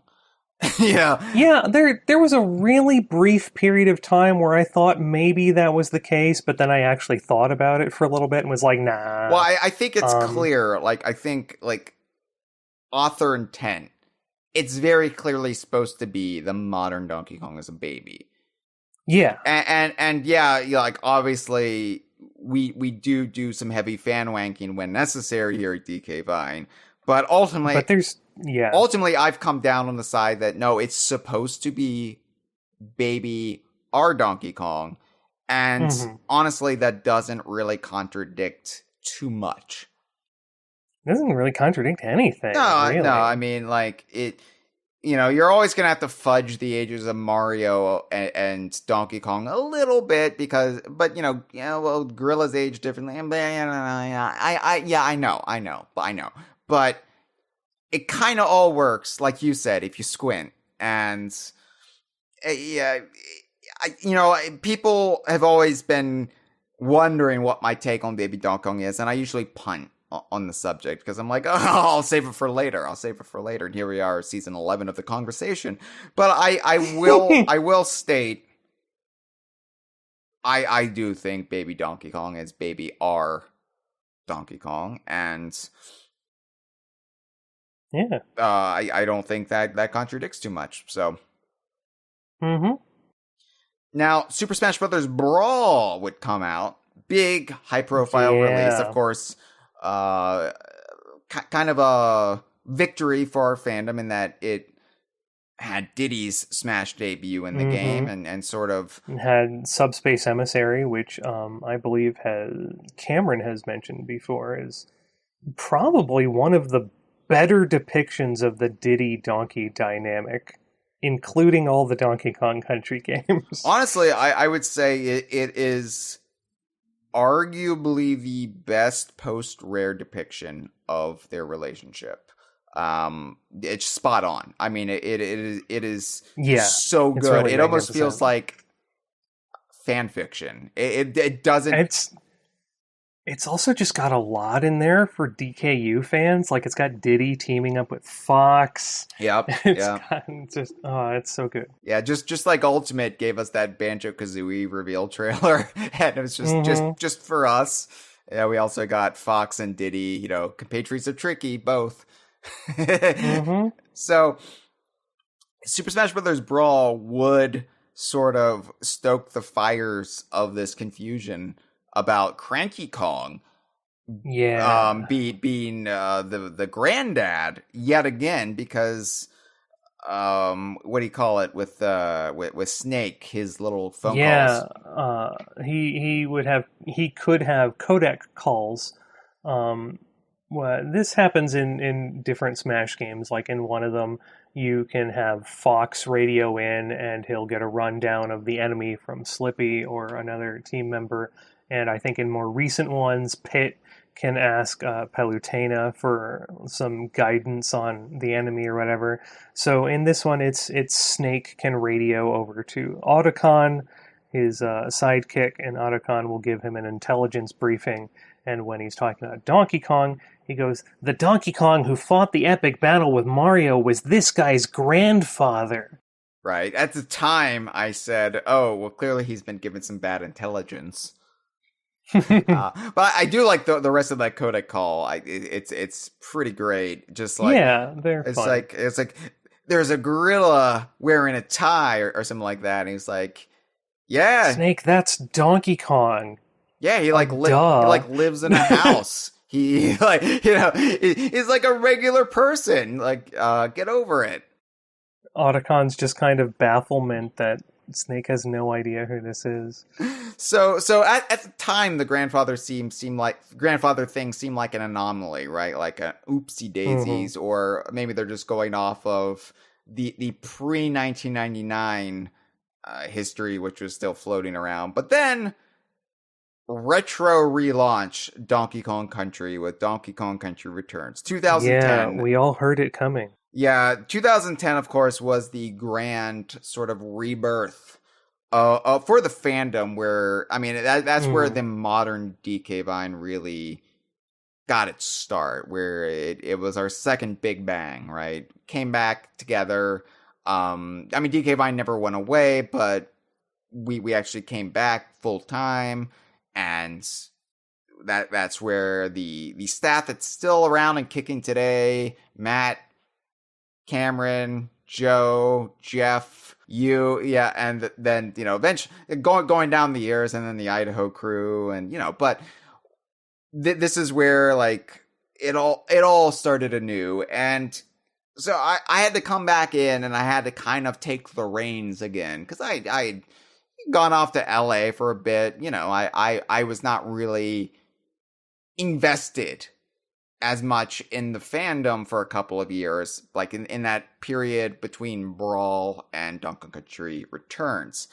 And so I had to reassess some things, and I had to come in with a fresh perspective. That break actually did me some good mentally, to kind of come back in and be like, all right, well, what's Donkey Kong Country Returns saying? And Donkey Kong Country Returns doubled down on the grandfather terminology. Yeah. However, it also re-included the line, "I didn't raise you in a barn." So, it was with Donkey Kong Country Returns that I, specifically, and DK Vine more generally, still buoyed by Donkey Kong 64 and that August 25th, 1999 edition of Scribes, did finally relent on one issue and said that, yeah, okay, Cranky Kong is probably Donkey Kong's biological granddad. Because at that point, aside from 1999 and an errant reference here or there in manga or various international websites, it had basically been cemented since the buyout that, you know, yeah, he's his granddad. But we still argued it made the most sense that Donkey Kong Jr. was the current Donkey Kong because of all the references to Cranky raising him. Yeah. I should point out that at this point, nothing had actually ever stated that he wasn't Junior. They'd all agreed that he was Junior. It was just sort of a, well, is he his son or is he his grandson? They've always skirted around the issue of Junior, and I think well, I mean, they've either skirted around it or outright said it. I'm talking about in the games. I'm just talking about in the games. They've skirted around the issue, and I think it's because of how this whole issue came about with Diddy and Donkey Kong Jr. and the genesis of that, and Grandpa Kong then becoming Cranky, and them having to skirt around the issue of Junior sort of necessitated them just not bringing it up. And it wasn't until 1999 that Lee Loveday, like 5 years had passed, Lee Loveday and Rare apparently felt confident enough that they could at least say on their website, "No, he's Junior." Like, we've all been thinking it. We all know it. Let's just say it. And like, it had been said in Japan already. They probably could have said it a lot sooner. It just sort of like they missed their window of opportunity kind of thing. Yeah, you know, I don't even know who it actually can be attributed for this quote, because, you know, you'll hear like Mark Twain or something, but, you know, a lie could spread around the world, you know, before the truth can put on its shoes. I don't even know what the quote is, but you know what I'm talking about. Yeah. So generally, like, once misinformation, or not even misinformation, but just sort of errant information, less than coherent facts get out, then basically the narrative was always going to be debated.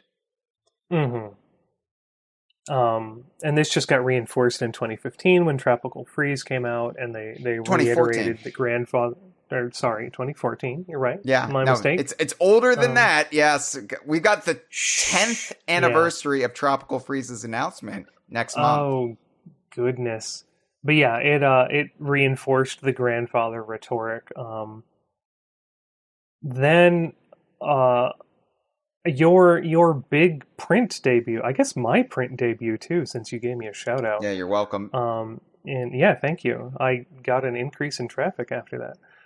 In 2017, with the Playing with Superpower Super NES Classics book came out. Yes. That was sort of was that like an official tie-in to the SNES Classic, or was that just sort of a happy coincidence? It was an official tie-in because they did the Playing with Power NES book when the mini NES came out, and then they did this. And yeah, so basically this book was put out by Prima Games with Nintendo.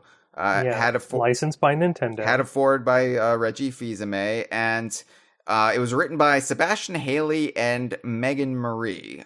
Two different authors. That is important. I'm not just bringing up random trivia.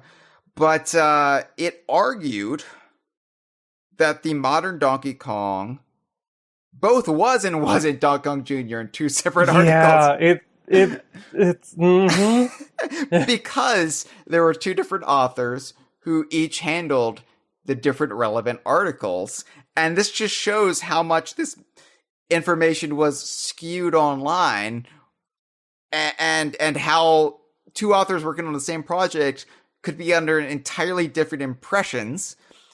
And so, okay, so I'm going to read this verbatim. I've got the book right here, actually. I've got several copies of the book because, of course, DK Vine is in it.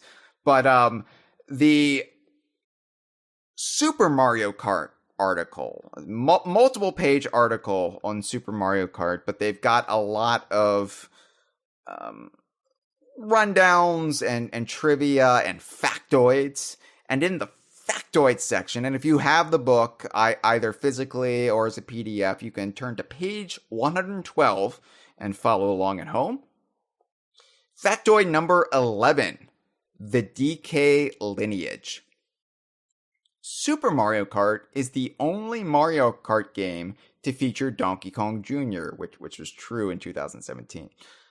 Due to the success of Donkey Kong Country, all future Mario Kart entries featured Donkey Kong, who is actually Donkey Kong Jr.'s son, with Cranky Kong, aka Donkey Kong Sr., canonically being the character featured in the original Donkey Kong game. Makes sense, right?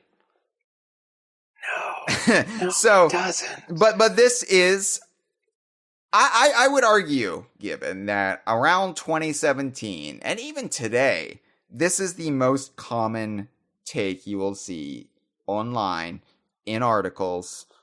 I believe it's also the take stated on the Donkey Kong wiki, which is probably where this person looked up their info, which is a constant headache to me, because I'll get people coming into the not paid Discord and asking about things like the Great Ape War, now, which the Donkey Kong wiki still refuses to take down. I've had harsh words on the Donkey Kong wiki in the past, and I still stand by a lot of what I've said. To be fair, I do know that there are people working for the Donkey Kong wiki trying to clean up the wiki's act, and who are ashamed and embarrassed by stuff like the Great Ape War. So there is sort of a civil war going on at the Donkey Kong wiki, a Great Ape War, if you will.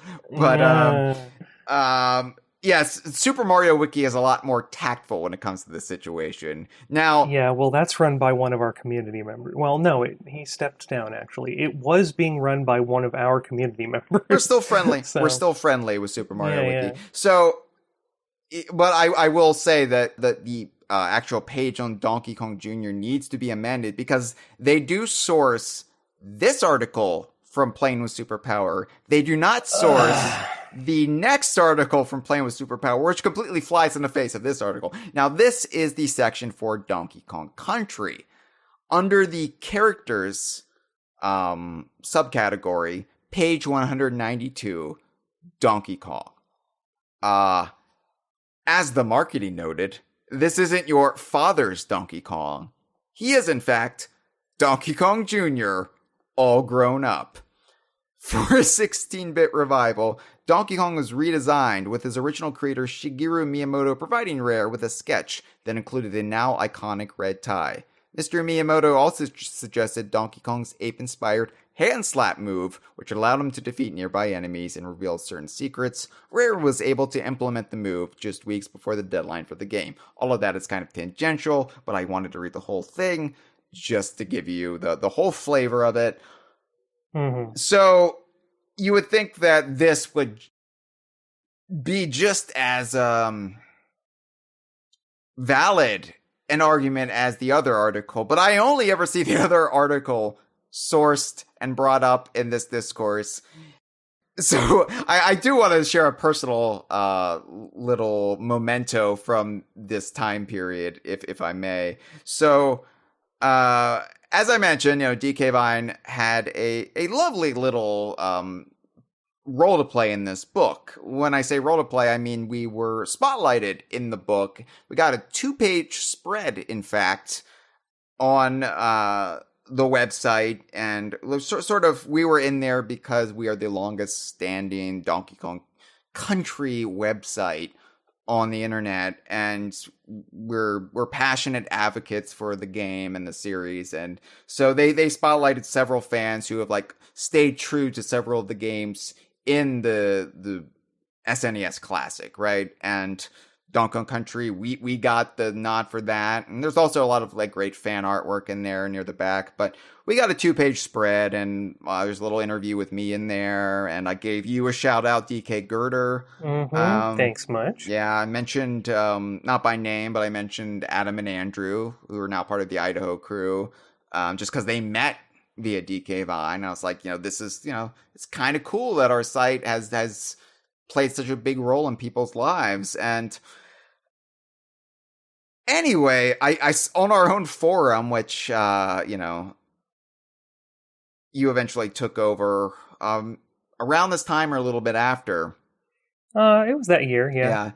I saw the argument that this secondary article where it said that our Donkey Kong was a grown-up Donkey Kong Jr. was invalid due to DK Vine's involvement with the book. Because that we must have gotten our hands on the copy or influenced the editorial oversight and rewrote Donkey Kong's section, which meant it was unofficial. It didn't count.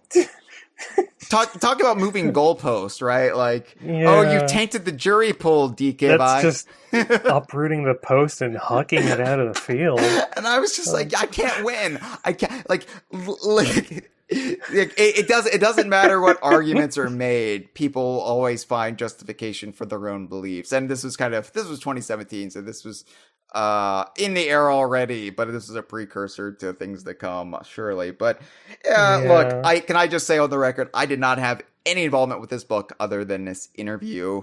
I provided a snapshot of our website, gave a little bit of background. That's all. I was confined to those 2 pages.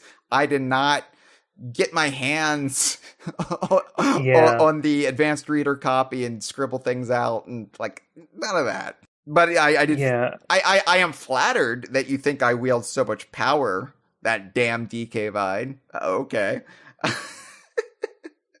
Yeah. Regardless of how this shook out, this is the first and so far only official source to say that the modern Donkey Kong is Junior's son, even if it does say differently elsewhere in the same book. Right. It basically cancels each other out, but for whatever reason, people never get as far as the Donkey Kong Country section, which means they never get to the DK Vine spread, which you're missing out. Look, you can still find this book, sold. It's a nice book too. Nice copy. It's a very nice book. Yeah. So I would recommend buying a copy. I don't think they publish it anymore. And we're not just saying that because we're both in it. Yeah. But I would recommend finding it on, used book sites or eBay or what have you. Or I think you might still be able to buy it digitally. I'm not sure. But, yeah, check it out. Playing with Superpower. So, 2020, pretty bleak year, all things considered. But this came up yet again. And yeah, it did. You were on this episode when... I was. I got, hate mail about this. You did. When Donkey Kong Jr. was added to the mobile Mario Kart Tour. Now, when I say Donkey Kong Jr. was added to Mario Kart Tour, let me preface this by saying that when I said they retired Donkey Kong Jr., this does not nullify that statement. They brought Donkey Kong Jr. back in a really clever way that allowed them to use him without it raising these tricky continuity questions. Or so they thought. Well, they brought him back with a variant, because Mario Kart Tour is all about the variants, right? Our go-to joke is Luigi with the big sausage, but they've got all sorts of wacky variants for a lot of the cast, and they introduced 2 variants in this tour in 2020 where you could get Mario parentheses SNES, and he's a 16-bit sprite of Mario from the original Super Mario Kart. Yeah. And it was the same thing with Donkey Kong Jr. Now, what'd you get hate mail over? So he's specifically Donkey Kong Jr. parentheses SNES close parentheses. Yeah. Now, like we just said with Mario, this implies that he's a variant of someone else, and unless he is unique among the cast and the first character added as a variant before his base version has been added to the game, because no non-variant Donkey Kong Jr. has been added to the game as of the time of this recording, this implies that he's a variant of someone else already on the roster, which, if you've been following along, is the modern Donkey Kong. It's the most likely explanation. That's not explicitly stated. That's just me reasoning out based on how every other character in the game works. Yeah. And I explained this during that episode of the Kongversation, and I think I got on the forum, in the YouTube comments, and on Twitter, like 4 or 5 different people coming out of the weeds to attack me over that statement. Well, oh man. I will say it has been almost 3 years since. They've still not added a base version of Donkey Kong Jr. So I would say it's not happening. So, I mean, you never know, but I really do think, looking at the way they have treated Junior since 2003, I don't think it's happening. I think the character is effectively retired, except when they can bring him back as sort of this retro sprite. Same thing they do with the original version of Donkey Kong Sr. They don't use the DK90. They did that in They don't use the DK94 version anymore. They use an 8-bit sprite representation. Yeah, like in Super Mario Maker with all the various Mystery Mushroom costumes, or in the NES Remix series they had going on. Super Mario Odyssey. Yeah, Super Mario Odyssey. Yeah. That sort of thing. Yeah, so... Which brings us to 2023 and the new movie. The whole reason we're doing this episode, honestly. So, the movie, I feel very smartly. I feel like this is one of the smartest decisions the screenplay had baked into it. They cut out all of this nonsense that dates back to Grandpa Kong, and they just said, no, Cranky is his dad. And it's smart because it allows that parallel between the daddy issues they gave Mario in the movie, which I feel like was an invention for the movie. I'm not really familiar with any daddy issues in any other media prior to this. But they allowed that to be the thing that bonds Mario and Donkey Kong, that kind of aha moment. Oh, we're not so dissimilar, you and I, We're still gonna fight all the time. Yeah. But we understand we each understand other. each other, and that was the whole thing with Donkey Kong's storyline was earning Cranky Kong, Donkey Kong Senior, I guess, earning his approval, and not being such a. It was kind of a very abridged version of Donkey Kong Country, not being such a lackadaisical slack ass, and actually, owning the responsibility that comes with being the heir to, in the game's case, Donkey Kong Island, in the movie's case, the Jungle Kingdom. But, it worked. I mean, those could still be one and the same. Like in Mario Odyssey, you have New Donk City, which is also the Metro Kingdom. Okay, that's another argument, though. Let's stick to one topic. Okay. Yep. Okay. You're right. So, anyway, but as I said on our massive 4-hour live roundtable episode for the Super Mario Brothers movie, I felt it was the truest portrayal of the Donkey and Cranky relationship that I've seen outside of the games. Mm-hmm. It's great. I love it. And that's why I gave the movie such a high grade in my review when I wasn't impressed with the screenplay, because ultimately they got Donkey and Cranky right, and that impressed me enough that I was won over. So, yeah. So what's the upshot to all of this? Gibbon, we've gone over all of the evidence. We've gone over the history that often eats itself, just contradicts left and right, and sometimes doesn't. But I've maintained since 2010 that the easiest and simplest and most elegant solution, taking everything into account, is that Donkey Kong is Cranky's grandson, but Cranky raised him as a son. Agreed.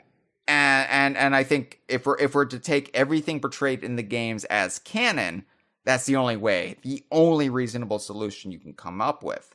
So that would mean that there is a missing generation, but that missing generation would not, from our perspective, be Junior. Yeah, like the older website said, he passed on the Donkey Kong title to his grandson, so the missing generation wouldn't be Junior if they do exist. So yeah, and I honestly, I think the grandson who was raised by his grandfather as a son works well. You can kind of it's a nice explanation that fits with everything without being too contradictory. Obviously he'd call him Papa when he's younger, and then maybe start adopting more like, oh, granddad. There's a younger generation around now, with like Diddy and Dixie and Kitty, and it's common in real life for parents to for people to call their own parents like grandpa and grandma when they've got kids themselves, because that's what the kids are calling them. And you just kind of pick that up and adopt that because you don't want to confuse the kids. Or like, and it's like, or like when Ronald Reagan would call his wife mommy. I'll have to take your word for that. Well, mommy. But yeah, like that. Like it's a little bit of a hand wave, but it's a hand wave that works with everything. Yeah. Doesn't really contradict anything. Is nice and fits with basically everything we've presented, except for that one bit of the Playing with Superpower book. Right. Which again, it's outside media written by 2 authors. Yes, licensed by Nintendo, but we got DK Vine in there. I mean, how good could it be? Mm. Yeah, bunch of hacks, those DK Vine folks. We've got some calls.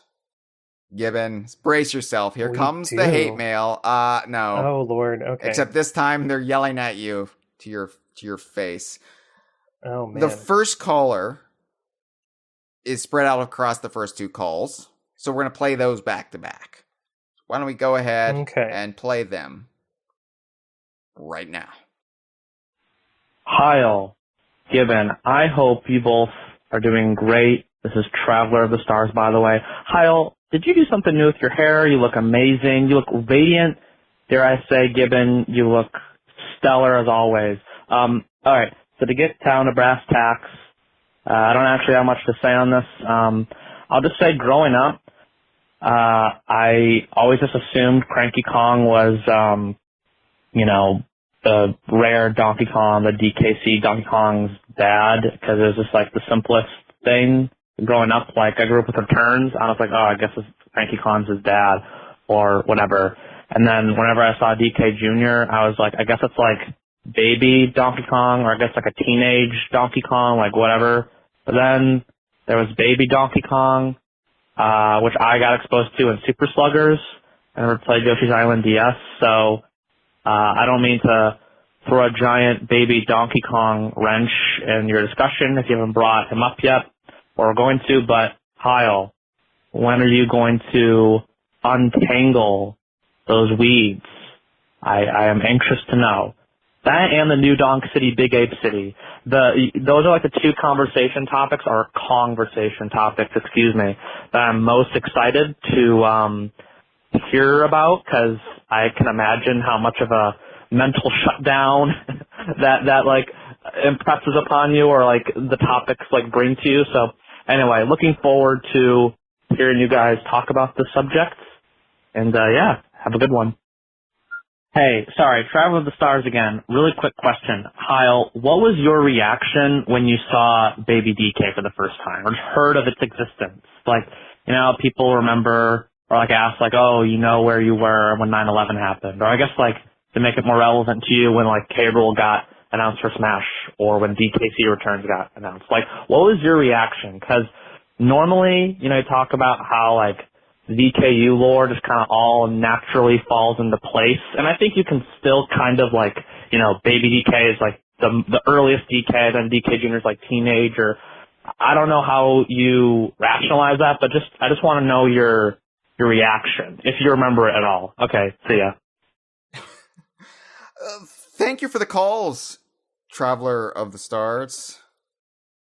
Yeah, thanks for saying we look radiant. Yeah, also, I like how you brought up 9/11, and you're like, oh, to make it more meaningful to you, Hyle, K-Rool and Smash. It's like, dude, that 9/11 was pretty traumatic for me, too. Like, it didn't personally impact anybody I know, but, like, it was still a frightening time. Yeah.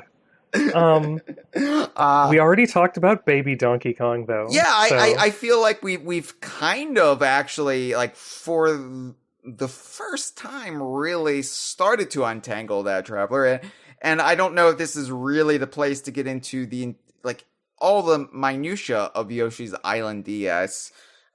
I feel like we started to actually touch upon it on the Gib Cribs episode for Donkey Kong's Treehouse that Dustin and I did last season, where we did bring up the intro to that game and Donkey Kong being taken from this early treehouse, perhaps the first home of Cranky and Wrinkly back in the day before they moved into the cabin. But we've started to broach it. Baby steps appropriately, right? Baby steps. But yeah. I think that, what you just said is pretty much what we said, that, baby Donkey Kong is the earliest Donkey Kong, and then you got Donkey Kong Jr., then adult Donkey Kong. I think that is the simplest, cleanest way to look at it. There's been some rumors out there that maybe Baby Donkey Kong will come back in Mario Kart Tour. I don't know. Are they still adding new characters to Tour now that it's gone into like non-premium mode? Oh yeah. They're okay. Mostly Mii costumes, but they are adding new characters every so often. They added Poochie. They added Poochie the other wow. week. Yeah. Okay. So and there are are some data miners that think they've stumbled upon Baby Donkey Kong as a future addition. Oh.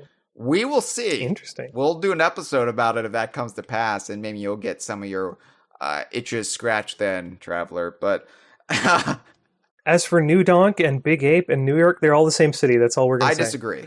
But see, this is why we can't discuss this on the same episode, because we will fight. We will. Yeah. It's fine. I have an opinion that is formed about Big Ape and New Donk and in your view New York, but I will table that until Gibbon is far away from me so I do not get stabbed. I've got to watch out for my own safety here. What were your thoughts upon finding out about baby Donkey Kong's existence, Hyle? I remember it was 2006, right? So I had a pretty thick callus forming around this time of just expecting the worst, because this was this was the low ebbs of the buyout era ennui that it set in with the fan community, DK Vine in particular, where there's all of this anti-Donkey Kong Country stigma in the air, and I've rationalized, or at least tried to explain, where our headspace was at the time. I don't agree with it nowadays, but it was fueled by a lot of bullshit out there, mostly spurred on by that mistranslated interview for Jungle Beat that we didn't know was mistranslated. And, had we had the foresight to get somebody else to translate it, we would have, but we just trusted IGN was a reputable source that would run this, this interview, beyond just good faith. But basically it spun the decision to not include any returning character sans Donkey Kong as this nefarious, not even nefarious, but the Donkey Kong Country characters stink. They're outdated. We're going with fresher takes, and that was just like the battle cry for any Donkey Kong Country fan at the time, where it was like, okay, it's war then, it was completely wrong. That's not what he was saying at all, but unfortunately, but that's what was fueling the rhetoric. And all of the, as we already established, previous episodes and previous productions of DK Vine, be it streams or what have you, the discourse was so toxic around the time because all of these like Gen Xers had taken over these video game magazines with this, like, they didn't come of age in the era of Donkey Kong Country. They looked down on Donkey Kong Country. So it was, there's this great piece of fan artwork that Cameron did of Cranky Kong penning one of these anti-Donkey Kong Country screeds around this time. And it's on our fan artwork gallery, and I loved it, and I still love it because it just sums up the attitude around this time. But basically, it's just what any, I think, fandom that has a lull at any point has to go through this generational turnover where what was hot is no longer the new hot thing. And so, like, some franchises don't have to worry about this, where you just have continuous releases and it maintains this level of popularity, like Pokemon. But Donkey Kong Country had this space from the early aughts to 2010 where we were on the defensive and we viewed everything suspiciously, and we thought Nintendo was antagonized us. This was the same time we were getting the pay-on games and all of this really great stuff, but because this interview was in our heads and because the online arguments were so toxic, we just viewed everything as they're out to get us. And so we viewed Baby Donkey Kong as, well, just one more thing. What? And so that it was just basically like, yeah, tell me about it. It's just like Mondays, am I right?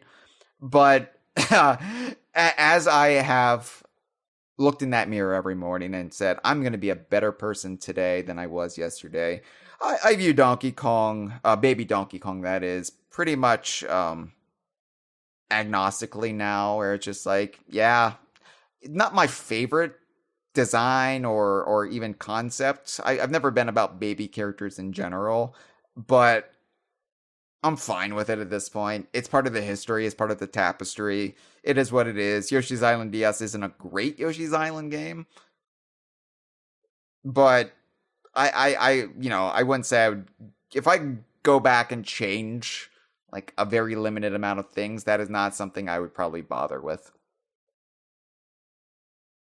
It happened. Yeah, Yeah. that's fair enough. Yeah.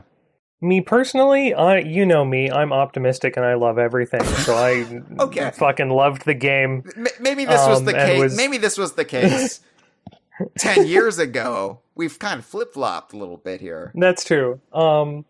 No, I think still in general when new games come out, I go in with a yeah, this is great attitude, and then am kind of flabbergasted that people don't share my enthusiasm. And that was the case then. It's the case now. Whereas I just tried to view the good in everything first before dwelling on the negatives. I often don't dwell on that. I acknowledge the negatives. I make note of them. I am a professional game developer and designer. Yeah. So like I can't not see the negatives. I just don't get hung up on them. I'm like, oh yeah, this is what it did wrong. This is what it did right. I enjoyed the experience. Therefore, in my book, it's a good thing. Yeah, sure. Moving on to the next thing. Sure. No use getting worked up about it. Sure. But yeah. Anyway, I think we have another caller. Yeah, thank you for the calls, Traveler of the Stars. All right, let's go ahead and play this third call. Hello, I was a little bit interested in this conversation around the real identity of Cranky Kong as it relates to Donkey Kong. Quickly, just from my opinion, I think whether or not Cranky is Donkey Kong's grandfather or just his father, he's Donkey Kong's father figure, and that's what matters. That's the role that he plays in the games. Although it seems like, just like with Marred evidence, it seems like the Marred conception is, yes, Cranky Kong is meant to be Donkey Kong's grandfather in the games. What I would like to talk about is how this relates to Donkey Kong Jr. We've probably talked a little bit about the confusion surrounding whether Donkey Kong really is Donkey Kong Jr., whether they're the same person. And I'd like to put out there that I wonder how this attitude has shifted within Nintendo, given just the weird ways Donkey Kong Jr. may have been portrayed in the past. For example, the original design for Diddy Kong was supposed to be a reimagination of Donkey Kong Jr. before it was ultimately changed to Diddy after meeting opposition from Nintendo. Donkey Kong Jr. was slotted in as Donkey Kong's partner in Mario Tennis, and the same thing was meant, I believe, for Mario Kart Double Dash before the Rare buyout, in which case it was switched to Diddy Kong. So basically, I just wonder whether when Nintendo was initially planning to make Donkey Kong Jr. Be Donkey Kong's accompaniment for all the Mario sports games, whether that was meant to be like a Baby Mario time travel situation, or just really cementing that these are meant to be different characters. Even though today, yes, I think it's pretty crystal clear that they are meant to be the same character, although that may not have been the case always. Thank you for taking the call.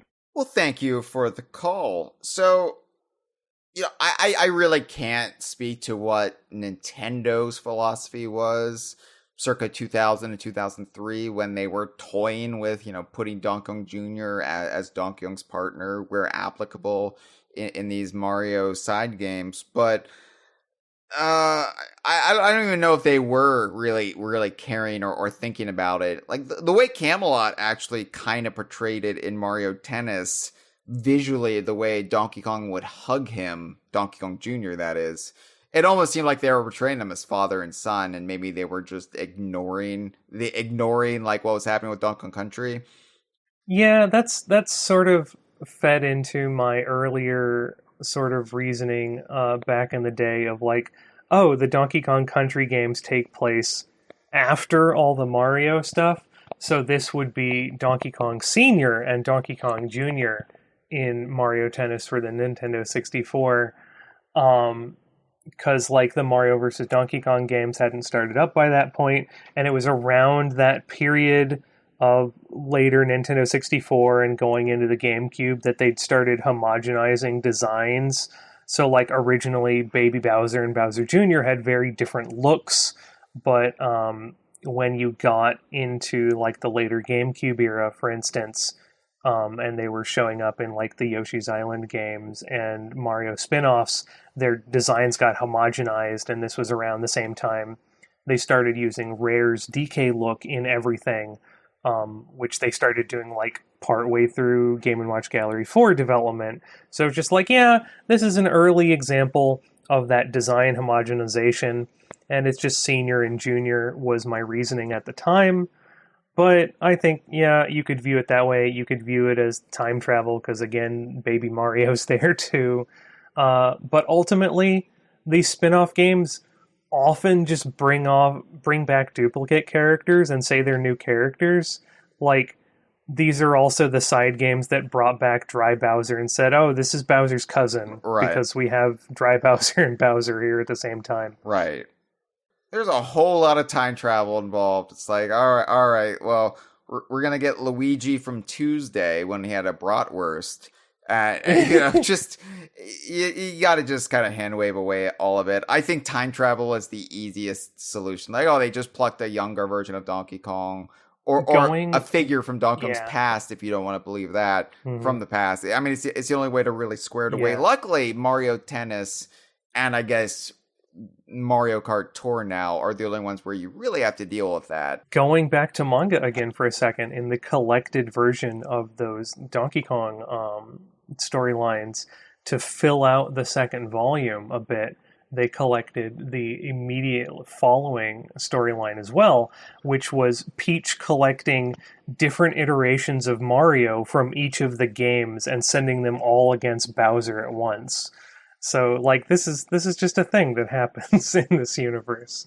So yeah, and as far as what Nintendo thinks now, again, I don't really know. I don't have any contacts Nintendo out of Japan, but I would be surprised. I feel like they've been skirting around the issue of Donkey Kong Jr. for 20 years. Now that we know that Donkey Kong is being managed internally a little bit more strongly than he was for the 20 years between the Rare buyout and now, and, Miyamoto is a little bit more hands-on with the franchise. And the movie portrayed them as father and son. I wouldn't be surprised if that was the portrayal we will see in the games going forward. Yeah, I fully expect that to be the byline. I know there's a lot of people already going like, yeah, but it's the movie, it's not the games, it doesn't count. And I've already made my views on that sort of thing clear. Well, look, but it's like we have opposing views on that, but I will agree that any major revision made for the movie would not get through without the approval of Nintendo and Miyamoto. And because that's the relationship of characters they presented on the big screen to, I think it's gone up to like the third highest grossing animated film of all time at this point.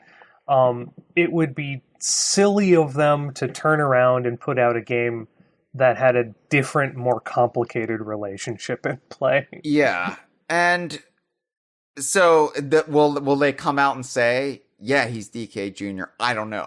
They've avoided the issue in the games since 1994, but I could see Miyamoto coming around to it. He's already embraced Cranky Kong, so I could see him being like, yeah, I relent. I don't know though. I don't know, but I do think going forward, we will probably have Cranky and Donkey portrayed as father and son, and let the chips fall where they may. But, people do seem to get hung up on these, like, I don't know, biological measuring sticks of parenting. Like, yeah, like, personally, I think it doesn't really matter.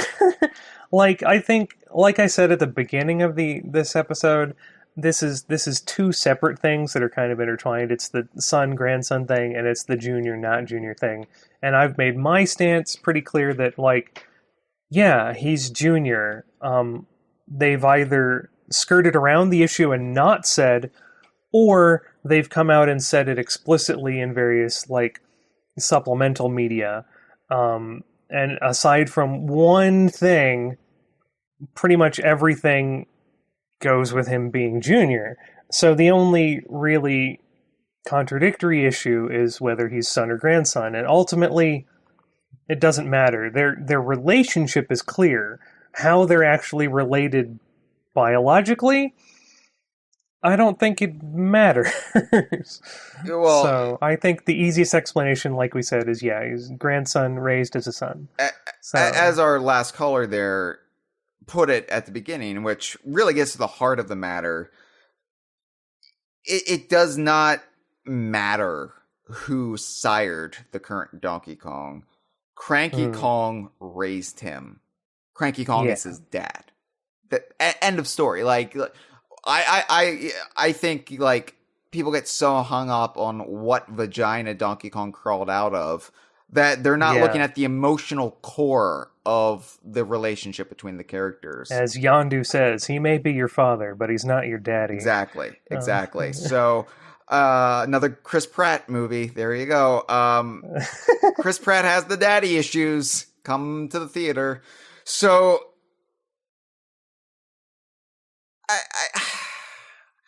I think that, the last thing I'll say about Donkey Kong Jr., because I know you're done with it, but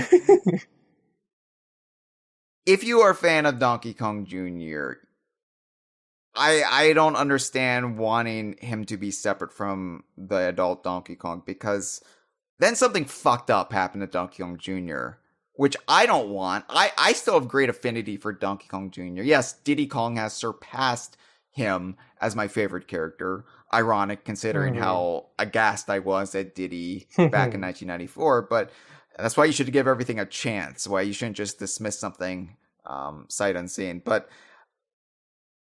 look, either Donkey Kong, if Donkey Kong Jr. did father the current Donkey Kong, then he either died, he's disappeared, or he went out for a pack of smokes and never came back.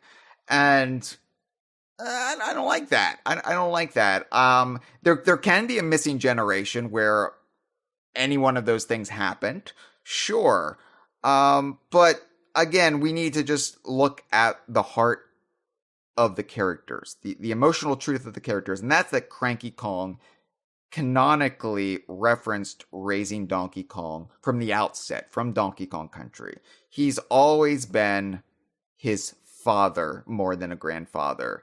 The grandfather thing is just a holdover from Grandpa Kong, and it's not really how the characters would actually go on to be portrayed. So I think Donkey Kong always trying to win his dad's approval is the heart of the relationship. That's why I dug it in the movie so much. And they got that right. I think that's what we're going to see in the next Donkey Kong game.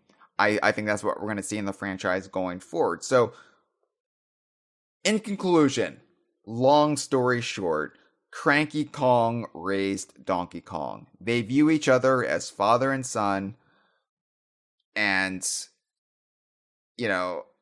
our stance, DK Vine's stance, will still be that there's a missing generation, because they made so many references to Cranky being a grandfather to Donkey Kong that I don't feel comfortable just dismissing the entire history of that, as I was in 1999 when there was a lot less to ignore, to hum loudly, as Lee Loveday said.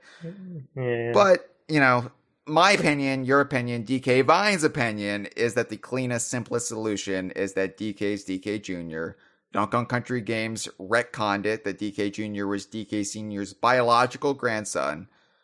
And so, and that means the missing generation is a character we've never seen, nor heard about, nor care about. So any dark fate that befell them doesn't really matter.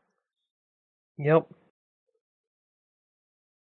And now that that's all out of the way, we can go to the other familial relationship that you've been avoiding for years, Hyle, and we can get to all the clear and present evidence that Diddy is, in fact, DK's nephew. We're done here. This has been a File 2 production. Que rico.